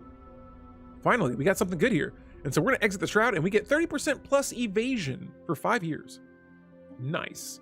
On top of that, we have the interstellar assembly technology completed. So now we can build a second megastructure, which let's go to our government tab, policies and edicts. Let's jump down here and see. I don't have any ambition traits yet. Okay. Let's look into maybe reforming our government here. So the Vault of Knowledge, I've had this for a while. Let me go back and make sure I want to know what I'm changing up here. The Shrug. Spartans! What is your profession? Holy moly, Evil Snowball, thank you for the raid and welcome to our Stellaris playthrough. We're in the middle of some craziness right now. We're trying to reform our galaxy. I have my camera turned off, but here, I'll crank this bad boy back on here so you guys can see my face, my Xeno face. But Evil Snowball, hello, what were you playing today? And thank you for stopping by and bringing your community. I'm Alpha Delete. I play a lot of Stellaris. I put together these grand campaigns. You guys can see some of my content on this channel here. And we are in the, week 3 now of this playthrough. And so we're playing with an avian species. If you want more details about it, just hit that ! Discord, and hopefully you're having a wonderful, wonderful Father's Day. Even if you're not a father, hopefully you're having a wonderful weekend, if that's the case. General Easy says, we are the Borg, you will be assimilated. In this case, we can assimilate species into psionics. We can. The Shrug, tell me, you like slot machines without telling me you like slot machines. I do. Yo, Cactus Cuddle Party, thank you for the follow. Hang out for a second. We're going to get you knighted into the Knights of Yang. Evil Snowball says they are burning down the galaxy. Holy moly. Burning down the galaxy. What kind of empire are you playing with today? Thank you to Fugel for defending the Mighty Feathers army. Yes. Yeah, let's go ahead and get Cactus knighted into the Knights of Yang. Cactus, thank you for the follow. Cactus Cuddle Party, I now grant you the status of Alpha, the energy of Yang, and the ability to delete all elites. Thank you for the follow and welcome to our Stellaris stream, and thank you for joining us in this Empire of Feathers playthrough. This is the Rivals stream, and we are rivaling with other empires. Or actually, we haven't really even rivaled with anyone. We had a somewhat powerful ally in our Federation that was kind of, getting aggressive with the way they wanted things to be changed. And so we kicked them out of the Federation, subjugated them, and then now they're back into our Federation again. And so there's a big old war going on over here on the right side. We're kind of eyeballing this, seeing how it's going to turn out. And right now it's not looking good for this Unity Empire. Let's go ahead and sell some of the 80,000 energy credits we have. And let's look into reinforcing our fleets once again. I want to see what our relative power is now compared to these guys. And there we go. Now they're equal to us. Okay. And so while that's still going on, we are soon about to be a Custodian. Determined Exterminators. Ooh, one of my favorites. Not my actual favorite, but actually, I think now, in my past couple of playthroughs, I did 2 Driven Assimilator playthroughs recently. And I gotta say, if I had to pick my favorite type of machine species to play with, it would have to be either Driven Assimilators or just like a neutral driven or just like a neutral machine species. Because I like playing both sides. I like being friends with Determined Exterminators and other kind of machines as well. But yeah. Thank you for bringing your community back again. And hopefully you're having some good luck there destroying the galaxy. Here, we're just pretty much trying to overlord everything.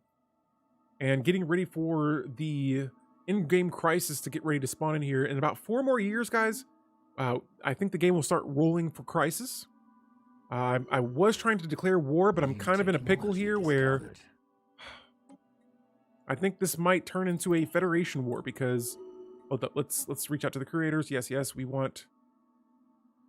Oh, they're already improving our research capabilities.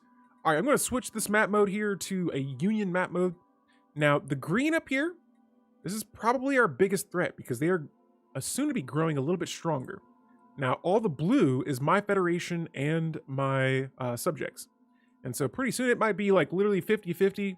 One half of the galaxy is these guys. The other half is going to be us. The Unity Empire, they're struggling right now. They're in a losing war. And as much as I want to declare war on these guys, honestly, I think now would just be perfect to do it. I think now we should do it. And if I can, actually, I know for sure I can't make any claims yet.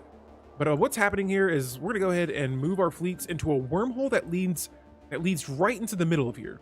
Hold up, there's a caravan coalition. Let's say hello. Let's open a reliquary. Oh man, we don't have caravan coins. Here, we'll purchase some. There we go. So I just bought a whole lot of caravan coins there. And yeah, again, let's open up a reliquary and see what happens.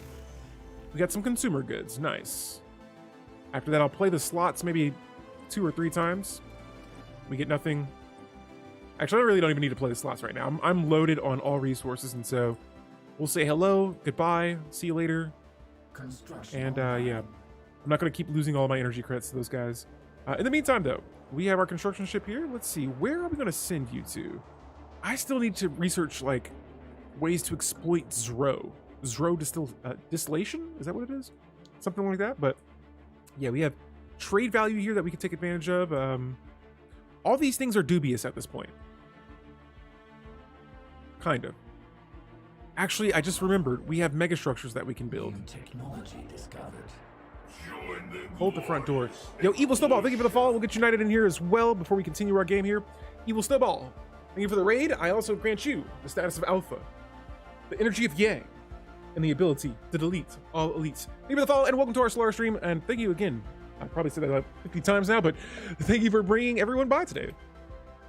And so, yeah, here we got some new science. Let's see. Here we go. The Yeon Enterprise trying to remove somebody from our Federation. And so we got Marauder missiles. Let's see what tech we could research next. The Advanced Cruiser Hulls. There we go. Guys, Towards Utopia. Another one of my favorite songs right here. We got food processing technology. And now, holy moly, we're going to be nighting all day. Synthetic thought patterns is our next tech. And for physics, let's go with the self-evolving logic. And so that's once again, Jigjog, thank you for the follow. I also grant you the status of Alpha, the energy of Yang, and the ability to delete all elites. Welcome to the Knights of Yang, Jigjog. Thank you for following today. Guys, you guys are wonderful today. This is a pretty large stream here. I was not expecting all this today, but thank you for making my Stellaris stream even more exciting by hanging out with me today here. And so, yo, we got this beautiful galaxy. We got ships moving all over the place. Is there a war going on against the Fallen Empire? What? They're inferior. Oh, no. No. This is not good. We have to declare war on them right now. I'm so sorry. I'm so sorry, my friends. What about the Knights of Ni from the Quest of the Holy Grail? Summons the arch rival of the KFC Megacorp. Ooh. Oh man. Yo. My fellow friends, the machines. Who's attacking right now? What?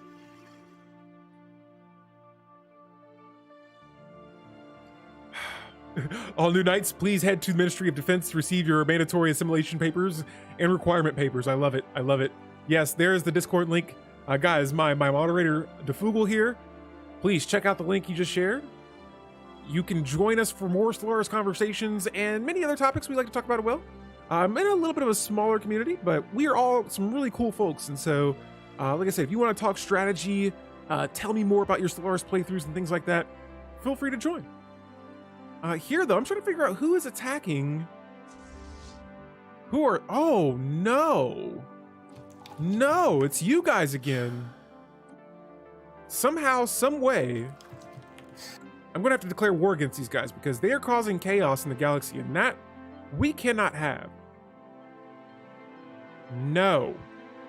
They're going to destroy. Let me see what this is. Oh, so they have a juggernaut here? Okay.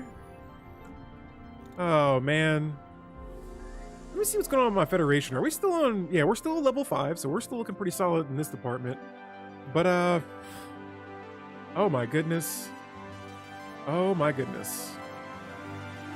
The green guys we were looking at before, they're becoming a problem. All right, ladies and gentlemen. We have a hostile alliance here towards the north that is growing stronger. Construction online. And we may have to make some moves here in a bit. I'm actually going to go ahead and start strengthening my defenses up here in this area. Spending all the alloys. Holy moly, that is a lot of alloys. And we're putting as many defensive platforms as we can here because, yeah, I do not want these guys getting an easy access into my systems. And while we're at it, we're going to go ahead and start... Let's close our borders. So we got to shut that down. For these guys, we got to shut your stuff down as well. Actually, yep, we'll go ahead and shut that down as well. You guys are warmongering. We cannot allow it. That's right, I said we... Oh, we got a mega sentry array available to build as well. Another mega structure. And for our next society tech, let's just knock out this global production strategy tech. Now, yes, again, there is war all over here, and holy moly, they've closed their borders to us as well. A rivalry is soon to begin. I'm gonna see if I can send them an insult. Oh, I can't. No, we're not removing anybody from our federation.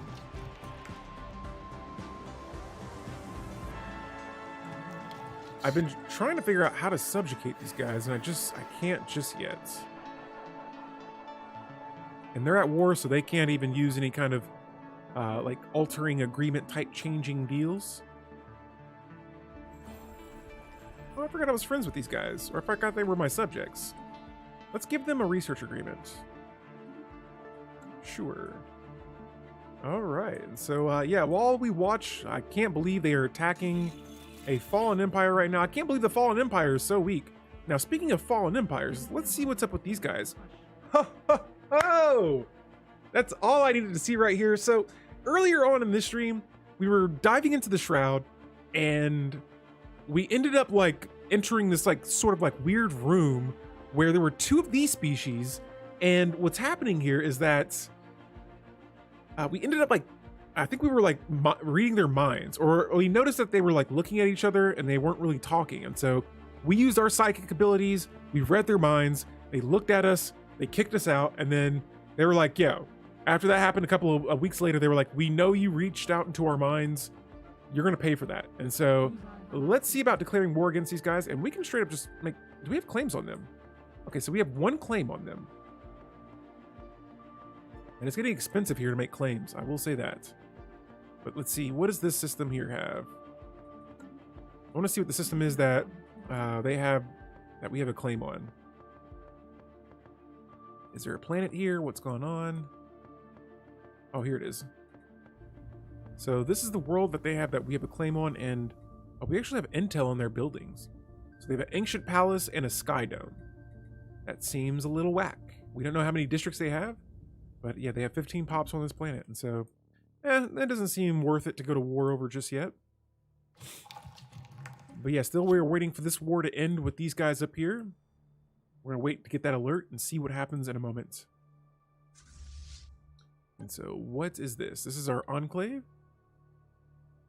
Cool. So they're probably working for someone else, but no worries. Over time, they keep bringing us back just random resources here on one of my ring worlds.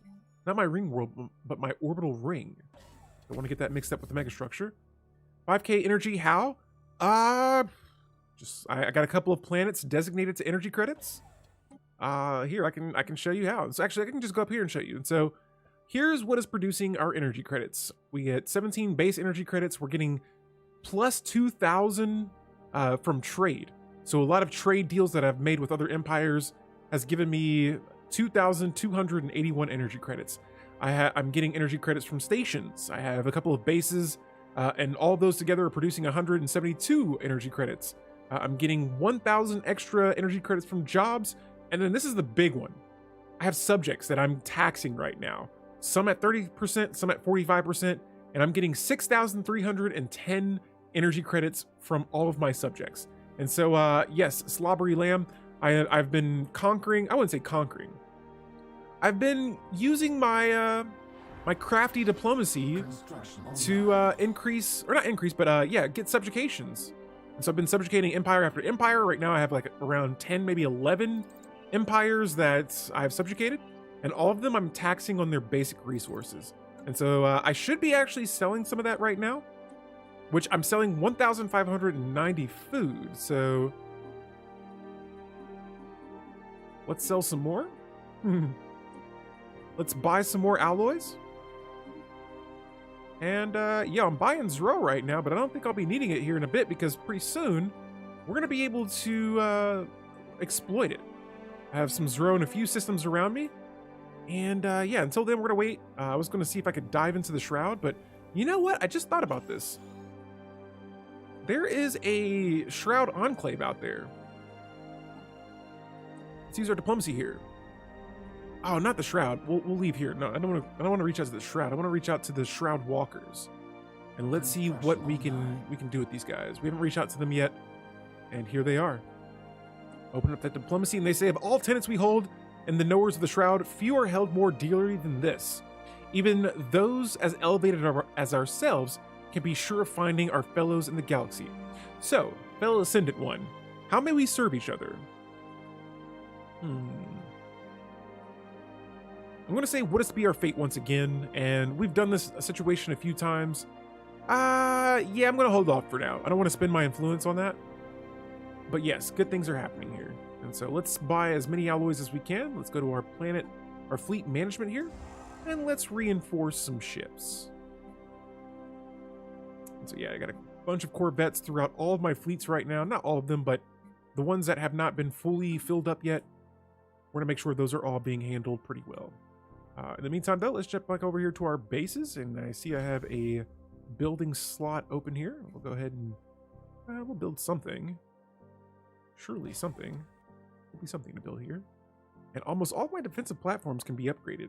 I'm going to be... Let me see. Can I just... Is there an easier way to do this? Oh, I can just hit U on it. And so, let's see. Oh, actually, I can't do that right now. I'm actually losing energy credits. It's at negative 1,000 energy credits. We're going to see where that jumps to in the next month. There we go, 6,000. Wonderful. It was just me selling a bunch of resources that caused the energy credits to go kind of haywire right there. And now, I think it's just going to kind of seesaw a little bit back and forth because my alloys are at 105. And so there we go. It seems to have... It's kind of, like I said, juggling back and forth. That was an extreme deal we just made. And outside of that, guys, yes, this galaxy is getting closer and closer to an endgame crisis. And so again, the energy credits kind of back and forth thing. We can now exploit Zro. Whoa. Whoa, Zro. And yeah, we'll definitely be putting that to use here in a bit. We're also buying some as well. And actually, let's go to our edicts because there was one I was trying to activate before. Here it is, Zro Catalyst. And so what this does is it increases resources from psionic pops by 15%. As long as this is activated. So it's going to cost me 3 Zro per month. And right now, I think I'm producing 4 Zro per month. On top of that, I have dark matter. I didn't realize I had that as well. Nice. Online. And so cool. Our bases are being upgraded right now. Let's see. For my construction ship, I believe... Did we finish building that? I was pretty sure we were working on a mega structure. But it looks like I might have been wrong. In that case here, let's jump back down here. I thought I had a science nexus queued up or something. Let's see. Here's the science nexus. I just need alloys for that. And so we'll literally just wait here. Oh, I didn't mean to buy more minerals. Crap.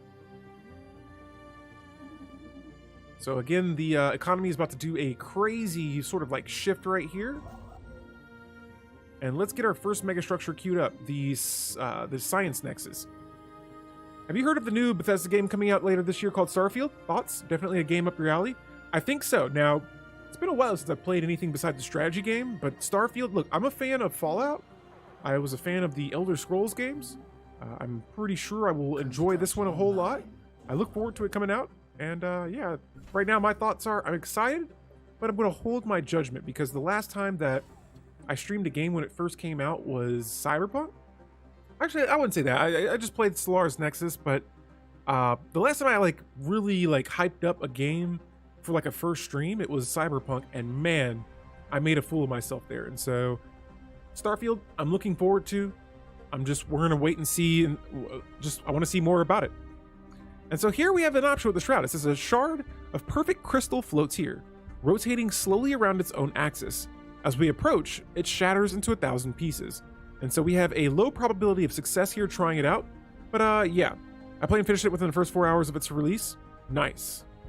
Wait, played what? What did you play?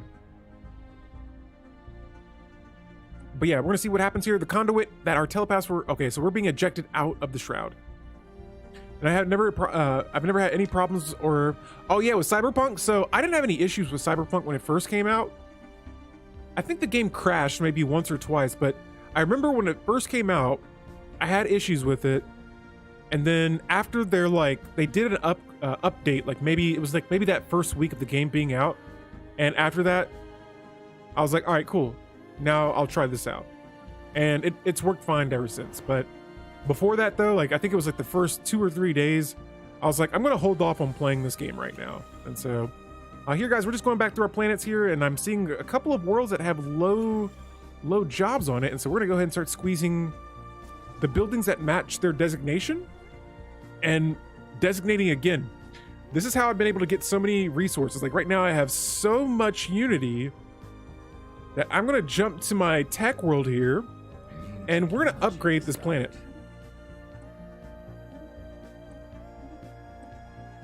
And so upgrading this generator world to tier 5, I'm gonna see what that does. Tier says wait till the hype is over. I agree. I mean, I'm gonna play it probably off stream a little bit, see how I like it, and then depending on where we go from there, I mean, I may stream it, I may not, I'm not sure. But yeah, Tier, what's going on? Welcome to the stream. Hope you're doing all right. We are having some Stellaris Faja Day streaming going here. And ladies and gentlemen, here it is. The Galactic Custodian has been appointed. At last, the Galactic Senate has voted to bestow emergency custodianship powers upon the Beakborn Dominion. In an official ceremony broadcast across the galaxy, we were appointed custodians of the galactic community. Now, as the first among equals, we have been charged with safeguarding the galactic community from all potential threats, be they internal or external, who would seek it harm. We have been granted vast powers in all community matters and can now propose special resolutions. And so now we can get things done. Mission accomplished. We are the custodians. And so, oh, this is how we do it. So this is how we end the session if we want to. And there it is. We are custodians. And so let's look into, let's see, what else can we do with the Galactic Reform? I wonder, is there a way to turn this thing into, here it is, custodianship. And so, oh, they want to, why does ending custodianship get immediate support?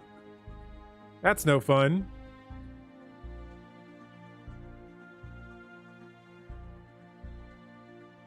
I know for sure I don't have to worry about this right now because my Diplo weight is really high, but let's see what other resolutions there are out there.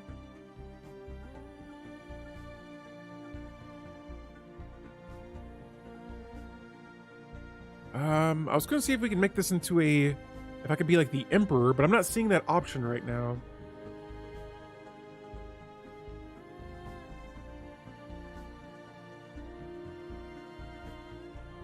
Oh, I think someone mentioned this one earlier. No support for getting rid of pirates. What would that be for, or what resolution would that be, Dogs One Up?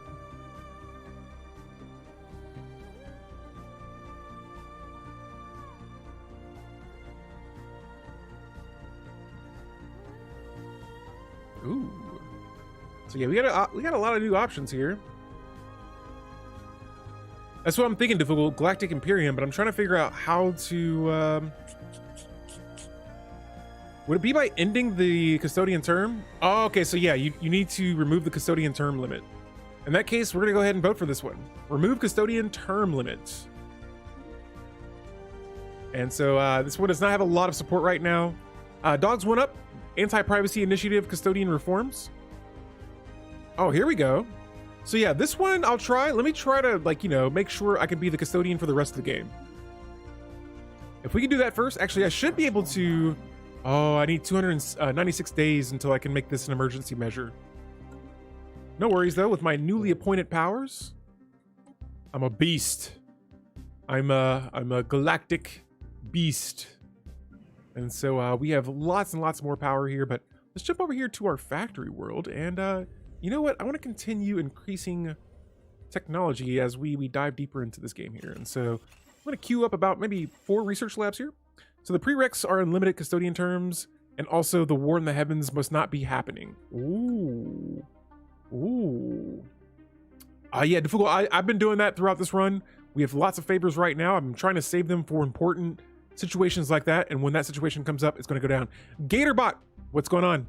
Hello, hello. Welcome to the stream. How are you doing? We have the scraps of power situation going on here. And this is from the composer of strands. We did the situation before, and we have a bond with the composer of strands. And it says that our patron, the composer of strands, seems to have relinquished a fraction of his energy in a fold of the shroud. Now the conclave of telepaths is certain that our close bond will allow us to safely absorb and wield this power. What? Now, a few candidates were selected, but only one of them could be granted the privilege to wield the power of our patron. Who shall it be? Let's go with our high and bat. Actually, no, let's go with our head of researcher, Wings of Purple. And let's see what happens. Ooh. Now, it is done. As the power was invested in Wings of Purple, that's our scientist, all those around could feel the weight of its psionic presence. It is powerful and commands respect. She will now be the immortal champion of the composer of strands. We just made someone immortal. And so they were destined to be the chosen. Now, this is going to remove all negative traits from the Wings of Purple. This scientist gains the chosen of the composer trait, granting the following effects. This leader is now immortal. They now get 2 monthly volatile emotes, exotic gases, and rare crystals. And then it gives me 30 in each technology category. On top of that, we can survey 25% faster. And sweet. Holy moly, we have the chosen one now. And so let's go to our council here. I want to see what this leader looks like. That's the head of researcher. The Wings of Purple is the chosen one. Wow. So that's going to increase our tech even further. And so we're at 3K tech right now. Actually, haven't really been following that a whole lot since I've been putting a lot of effort into the fleets. And we're going to put a little bit more into it. There we go. We got another new ship here. Awesome. Awesome, awesome. And so let's go ahead and add some ships to this fleet here and get this one queued up and ready to get to work. And so, yeah, guys, we got the chosen one in the Empire now. This is our bird version of Neo.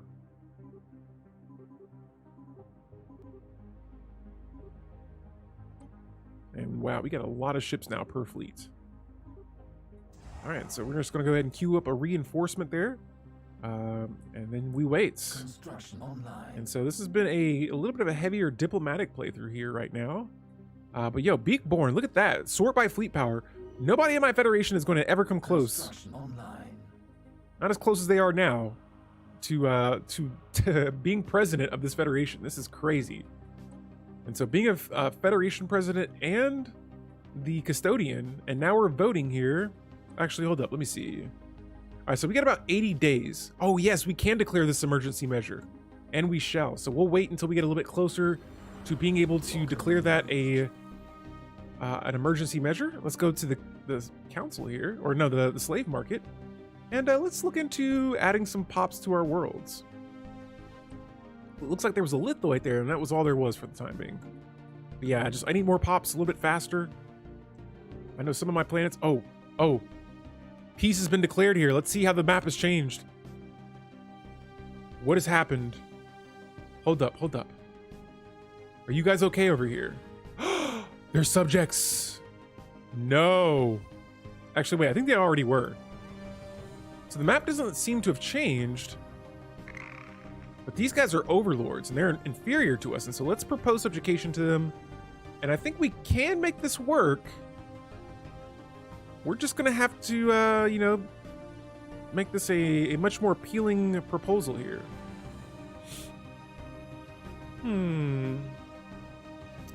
I wonder if I could give them resources. Even if I gave them all of that. Okay, so they would need a lot of my research and my basic resources. That sounds dangerous. How about this? I'm willing to pay you. Please. Accept subjugation.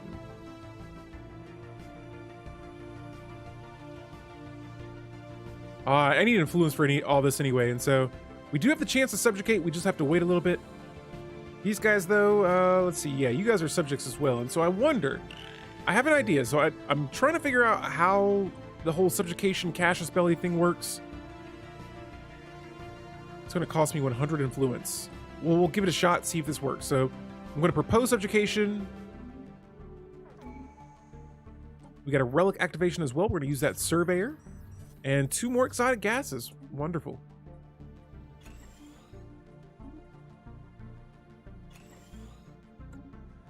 Okay, and so again, we're waiting to see what they say, and they deny it.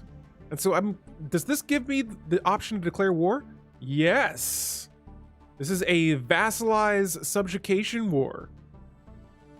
Holy moly. And so there it is. It's wartime. Just like that, we are at war, and I probably don't even have to send my fleets over there. Definitely not. Now, I don't know what their arrangement is with this empire, but since we're at war with their overlord, I was assuming we would be at war, but it looks like that's not the case. Now, I'm going to let the, you know what, let me grab some Federation ships. In my past, like, 3 wars now, I haven't had to even, like, move my ships because I have so many Federation members that, yeah, nobody's even, like, trying to bother with us right now. And so here, let's see. Ooh, we can get 2 more envoys available. Seems like some overkill, and I'm all for it. And so Orbital Embassy Complex is going to be queued up right away. Let's see. We have our other orbital ring here. We're going to continue adding those anchorages. And let's look into maybe adding a side court building. Yeah, that seems all right. Let's go for, let's see. What else could we use? A naval logistics office. There we go. And so all of my other bases, yep, they're all queued up and good to go. We're going to grab my Federation fleet. Where's my armies? Here we go. Or my fleets. So here's my fleet, my Federation fleet sitting at 69k fleet power. We're going to go ahead and march all the way over here if we can. Oh, I don't have cloaking. New technology discovered.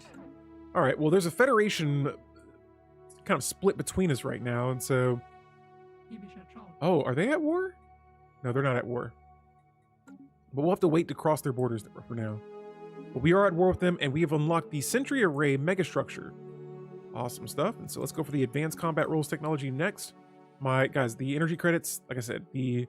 oh, wow. Yeah, our economy is just kind of swaying back and forth. It is up and down at the moment, and so at one point I may be losing resources like we are now. But then it's just going to kind of bounce around a little bit. And so no worries there. I am keeping my eye on that. Here, my Wings of Blue High Ambassador. Is this the chosen one? No, that's the Wings of Purple. He has a new veteran level that has been reached. And for this guy, let's go for that industrialist. More resources from jobs. And so, yeah, at this point now, I'm just kind of stacking more and more onto my economy. In this case here, let's keep this game going. We are now diving into in-game territory, ladies and gentlemen. And so who will be the first in-game crisis to spawn in? I feel like that could be a good poll. What do you guys think? And who are your guys' favorite crisis? For me, personally, I gotta say, I really like the Unbidden. The Praetorian Scourge kind of scares me a little bit. And the, what's the third one? We have the Unbidden, the Praetorian Scourge, and the Machines. New technology discovered. I can't think of their name. Hopefully they don't spawn first, but even if they do, it won't impact my empire too badly because we do not have machines in my empire. Technology discovered. All right, so we got our research complete here. Let's go ahead and... Ooh. Pastronic AI. Let's hold off on that for now, just in case in-game crisis spawns that make that not as effective. And we're going to avoid the AI stuff for now. Do you have any fallen empires in your galaxy? Yes, I have 3. One is the Continuity down here, who I might declare war against as well. And then we have these guys here. They're Igmatic Observers. And so both of these federations, or both of these fallen empires, have equal military power. Actually, I think the Continuity Empire, these guys over here, They're inferior, and so let me see about making some claims on their systems. I feel so bad for doing this because they've helped us out throughout this game. But they got 2 megastructures that I don't want the other empires getting a hold of. They have a ring world and a, what is this? 2 ring worlds. Holy moly. Yo, I gotta make some claims. Yes, I want that. Blocker removed. And so this is definitely gonna hurt relations with us, but no worries. They're actually pretty upset about that, and I don't blame them. And so let's jump over to our relics here. I want to see if there's any kind of way that I can increase my unity at the moment. Let's see. Is this what I wanted to go to? No, I meant to go, yeah, to my relics here. My minor artifacts are what we're looking for, and I'm just trying to see if any of these increase influence. It looks like negative. I have no ambition, politics, or edicts available right now either, and so yeah, we might have to hold off on that as well. Now here, sure, I could support this resolution, I guess.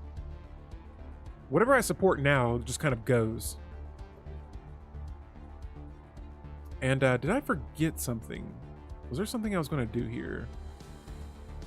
Oh, I forgot to end the custodian. I was trying to vote for this. I should have did that instead. No worries, we'll vote for that next. We'll use our emergency measure, but here we have a new tech, and wow, look at all this rare technology. Now, here it is. One of my favorite technologies to research as well, Ascension Theory. This gives me our final Ascension perk, and we get the Unity Ambitions. And so these are the Ambition Edicts that you can activate, and they can be very useful. A little expensive, but very useful. Now I'll be getting extra resources from our Psionic Pops with the Psionic Supremacy agenda being launched. And let's see what's next. What do we want to go with next? Let's expand the council one final time. And again, we are trying to get ourselves positioned here for the first in-game crisis. Guys, I turned the crisis up to, I believe, 4x. I'm gonna have to go back and check out the first stream and see where we set our crisis levels at. But yo, if you want to see this series, we have a playlist set up on YouTube right now. We're streaming there as well. And I can only stream here until the 1st of July, and we're gonna have to figure something out here, but you can catch my playthroughs there, and you can see what's been happening in this game throughout then. I try to add chapters in between these streams so that you can skip in between them. But yeah, I'm trying to wait for at least one crisis to spawn into this game. And like I said before, my subjects, they're already over here. And it looks like they lost that battle. That's tragic. All right, so now we can upgrade our bases a little bit cheaper and faster. I highly recommend checking out the readable version of the update to the series on Twitter or the Discord. Oh, yes. Thank you so much, DeFool. Yes. I try to I update my streams on Discord, Twitter, and YouTube so that you can follow along if you don't want to watch in this case here, a 3-hour and 30-minute stream.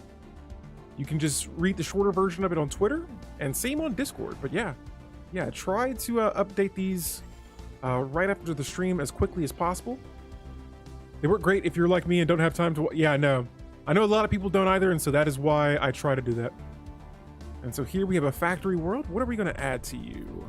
Jeez Louise, I'm getting a lot of alerts here. The galaxy is getting busy, and so I still have plenty of exotic gases. This planet has lots of jobs available too, so it should be good. I wonder if I could turn that into an Ecumenopolis world. I can't yet. Here though, let's see. Oh, I need influence, but I'll be able to once I get some influence up. And that should be for, oh yeah, not for this world though. All right, so for some reason I have an extra leader here. Who do we have? That should not be here. Huh. Purple Shoot. Why do I have you? I'm not sure. You're pretty old. Sorry, we're going to dismiss you. Okay, and so we want to keep those guys, keep our capacity under where it needs to be. This world, this is my generator world. Let's see. Kind of don't really want to split my generator districts here, but I guess we can go with some agriculture just to add jobs to the planet. All right, so let me skim through here. I want to do a quick checkup on our worlds. Bathoria, our home planets. we're just going to upgrade this hyper entertainment forum just because we don't have a lot of jobs on that world. And everywhere else, let's see, we got another fortress world here. We could probably squeeze on some more stronghold buildings. This is our food planet, doing absolutely phenomenal for my empire right now. This one world, this one agro world, you know what? I'm going to upgrade it a few times. We have so much unity that I can literally just upgrade planets multiple times at once, but this one world has been producing so much food. It's been a huge help though, that is for sure. And so here's my sort of like my unity world. Same thing with this planet. This is my only one like this, and it has been producing a whole lot, just a whole lot of unity. 309 unity from that planet. Let's see, this is Crosshairs Haven, no jobs available. Let's see, can we fix this? We'll try to. And so a lot of these planets just need upgrades on them, or in this case here, this is my generator world. Let's look into adding what? More exotic gas refinery? Sure, we'll squeeze that on for now. Outside of that, I'm going to leave the rest of these planets be. There's plenty of jobs open.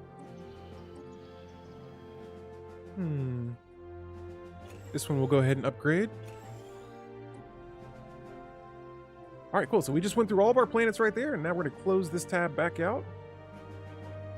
Let's see, what else can we do? Let's take a look at our contracts again. I want to see how our subjects are doing. And so all of my subjects love me. They all love me. Now, this empire in particular, I'm going to restrict some of that voting. And I'm going to take some more, I'm going to put some more taxes on you. But don't worry, though. I will, no, that's about it. That's all I'll take from you. Since you love us so much, we'll go ahead and change that agreement there and get even more resources. More resources. Yo, Radio Wave, what's going on? Welcome to the stream. We've had a pretty busy Stellaris run so far. Lots of things happening. Contracts have been changed. We have more subjects. We are at war, and now we are about to dive back into the Shroud. And so they should have sent a poet, is what we say. We reach in. And so now it says that a shard of perfect crystal floats here. Okay, so we've already seen this one. We're going to go ahead and try to go for that increased sensor range. And so what do we get from it? More sensor ranges, or +2 sensor ranges and +4 ship hyperlane detection range. Now, how much that'll help, I'm not sure. But we have a technology coming up that's going to allow us in the next year, ladies and gentlemen, we will have the Ascension Theory technology, and we will get a new Ascension perk. And so, yes, it is going down. But yeah, we've had a pretty fun stream today. We got a lot of raids. We got a lot of new members of the Knights of Yang. And yeah, it's just been a pretty good stream today. It's a happy Father's Day. I'm fathering a lot of these empires in the galaxy right now, and so I see that as a win-win for me. Low responsibilities as they pay me their taxes. In this case here, we're now at 202 food, and so let's go ahead and just sell another 100 of it.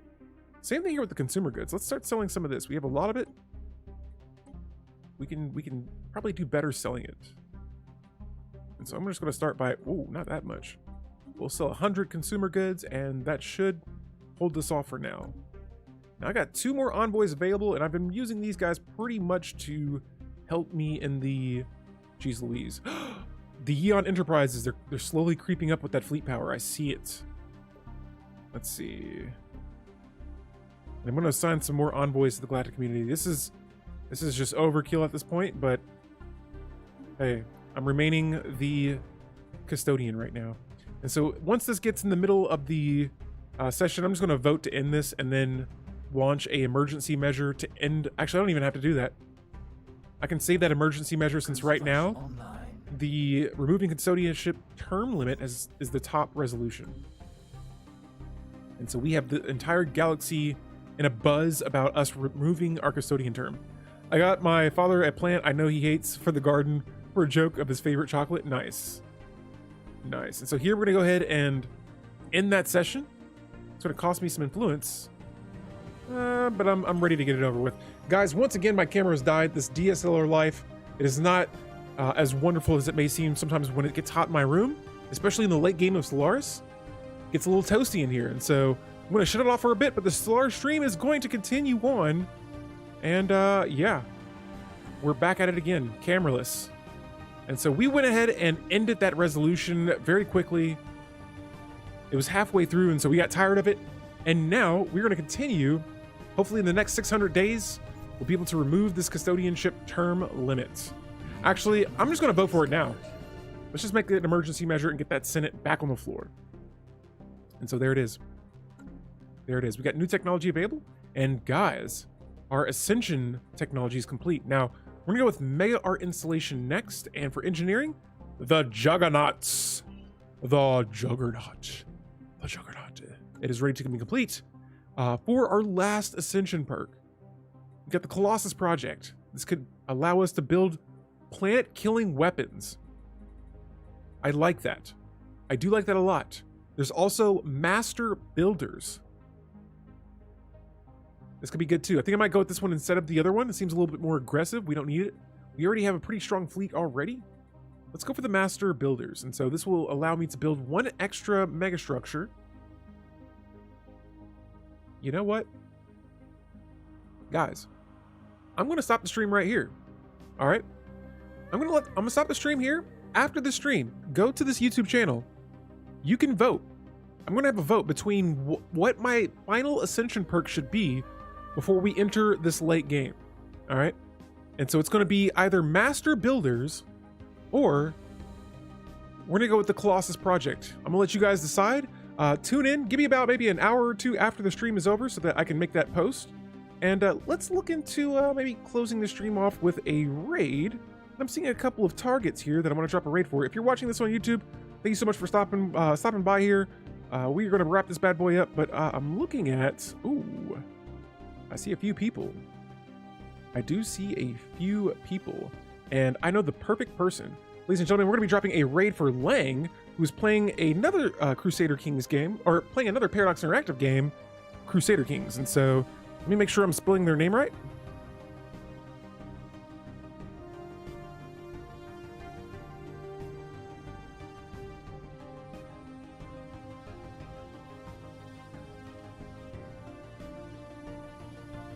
All right, guys. Yo, wish wish Lang a wonderful raid. Hopefully you guys enjoyed the stream so much. I'm Alpha and Delete. We're wrapping this bad boy up. I will see you all tomorrow evening, 7 o'clock p.m. We're gonna be continuing some more Stellaris then. Be sure to get this vote in because it is going to go down. We're going to be entering the end game. Until then, I will see you all later. Have a wonderful Sunday and a wonderful rest of your week. Thank you everybody that stopped by, whether you watched the stream, whether you liked, subscribed on YouTube, if you gifted, if you followed, if you lurked, thank you so much, and we will all see you later. See you tomorrow, guys.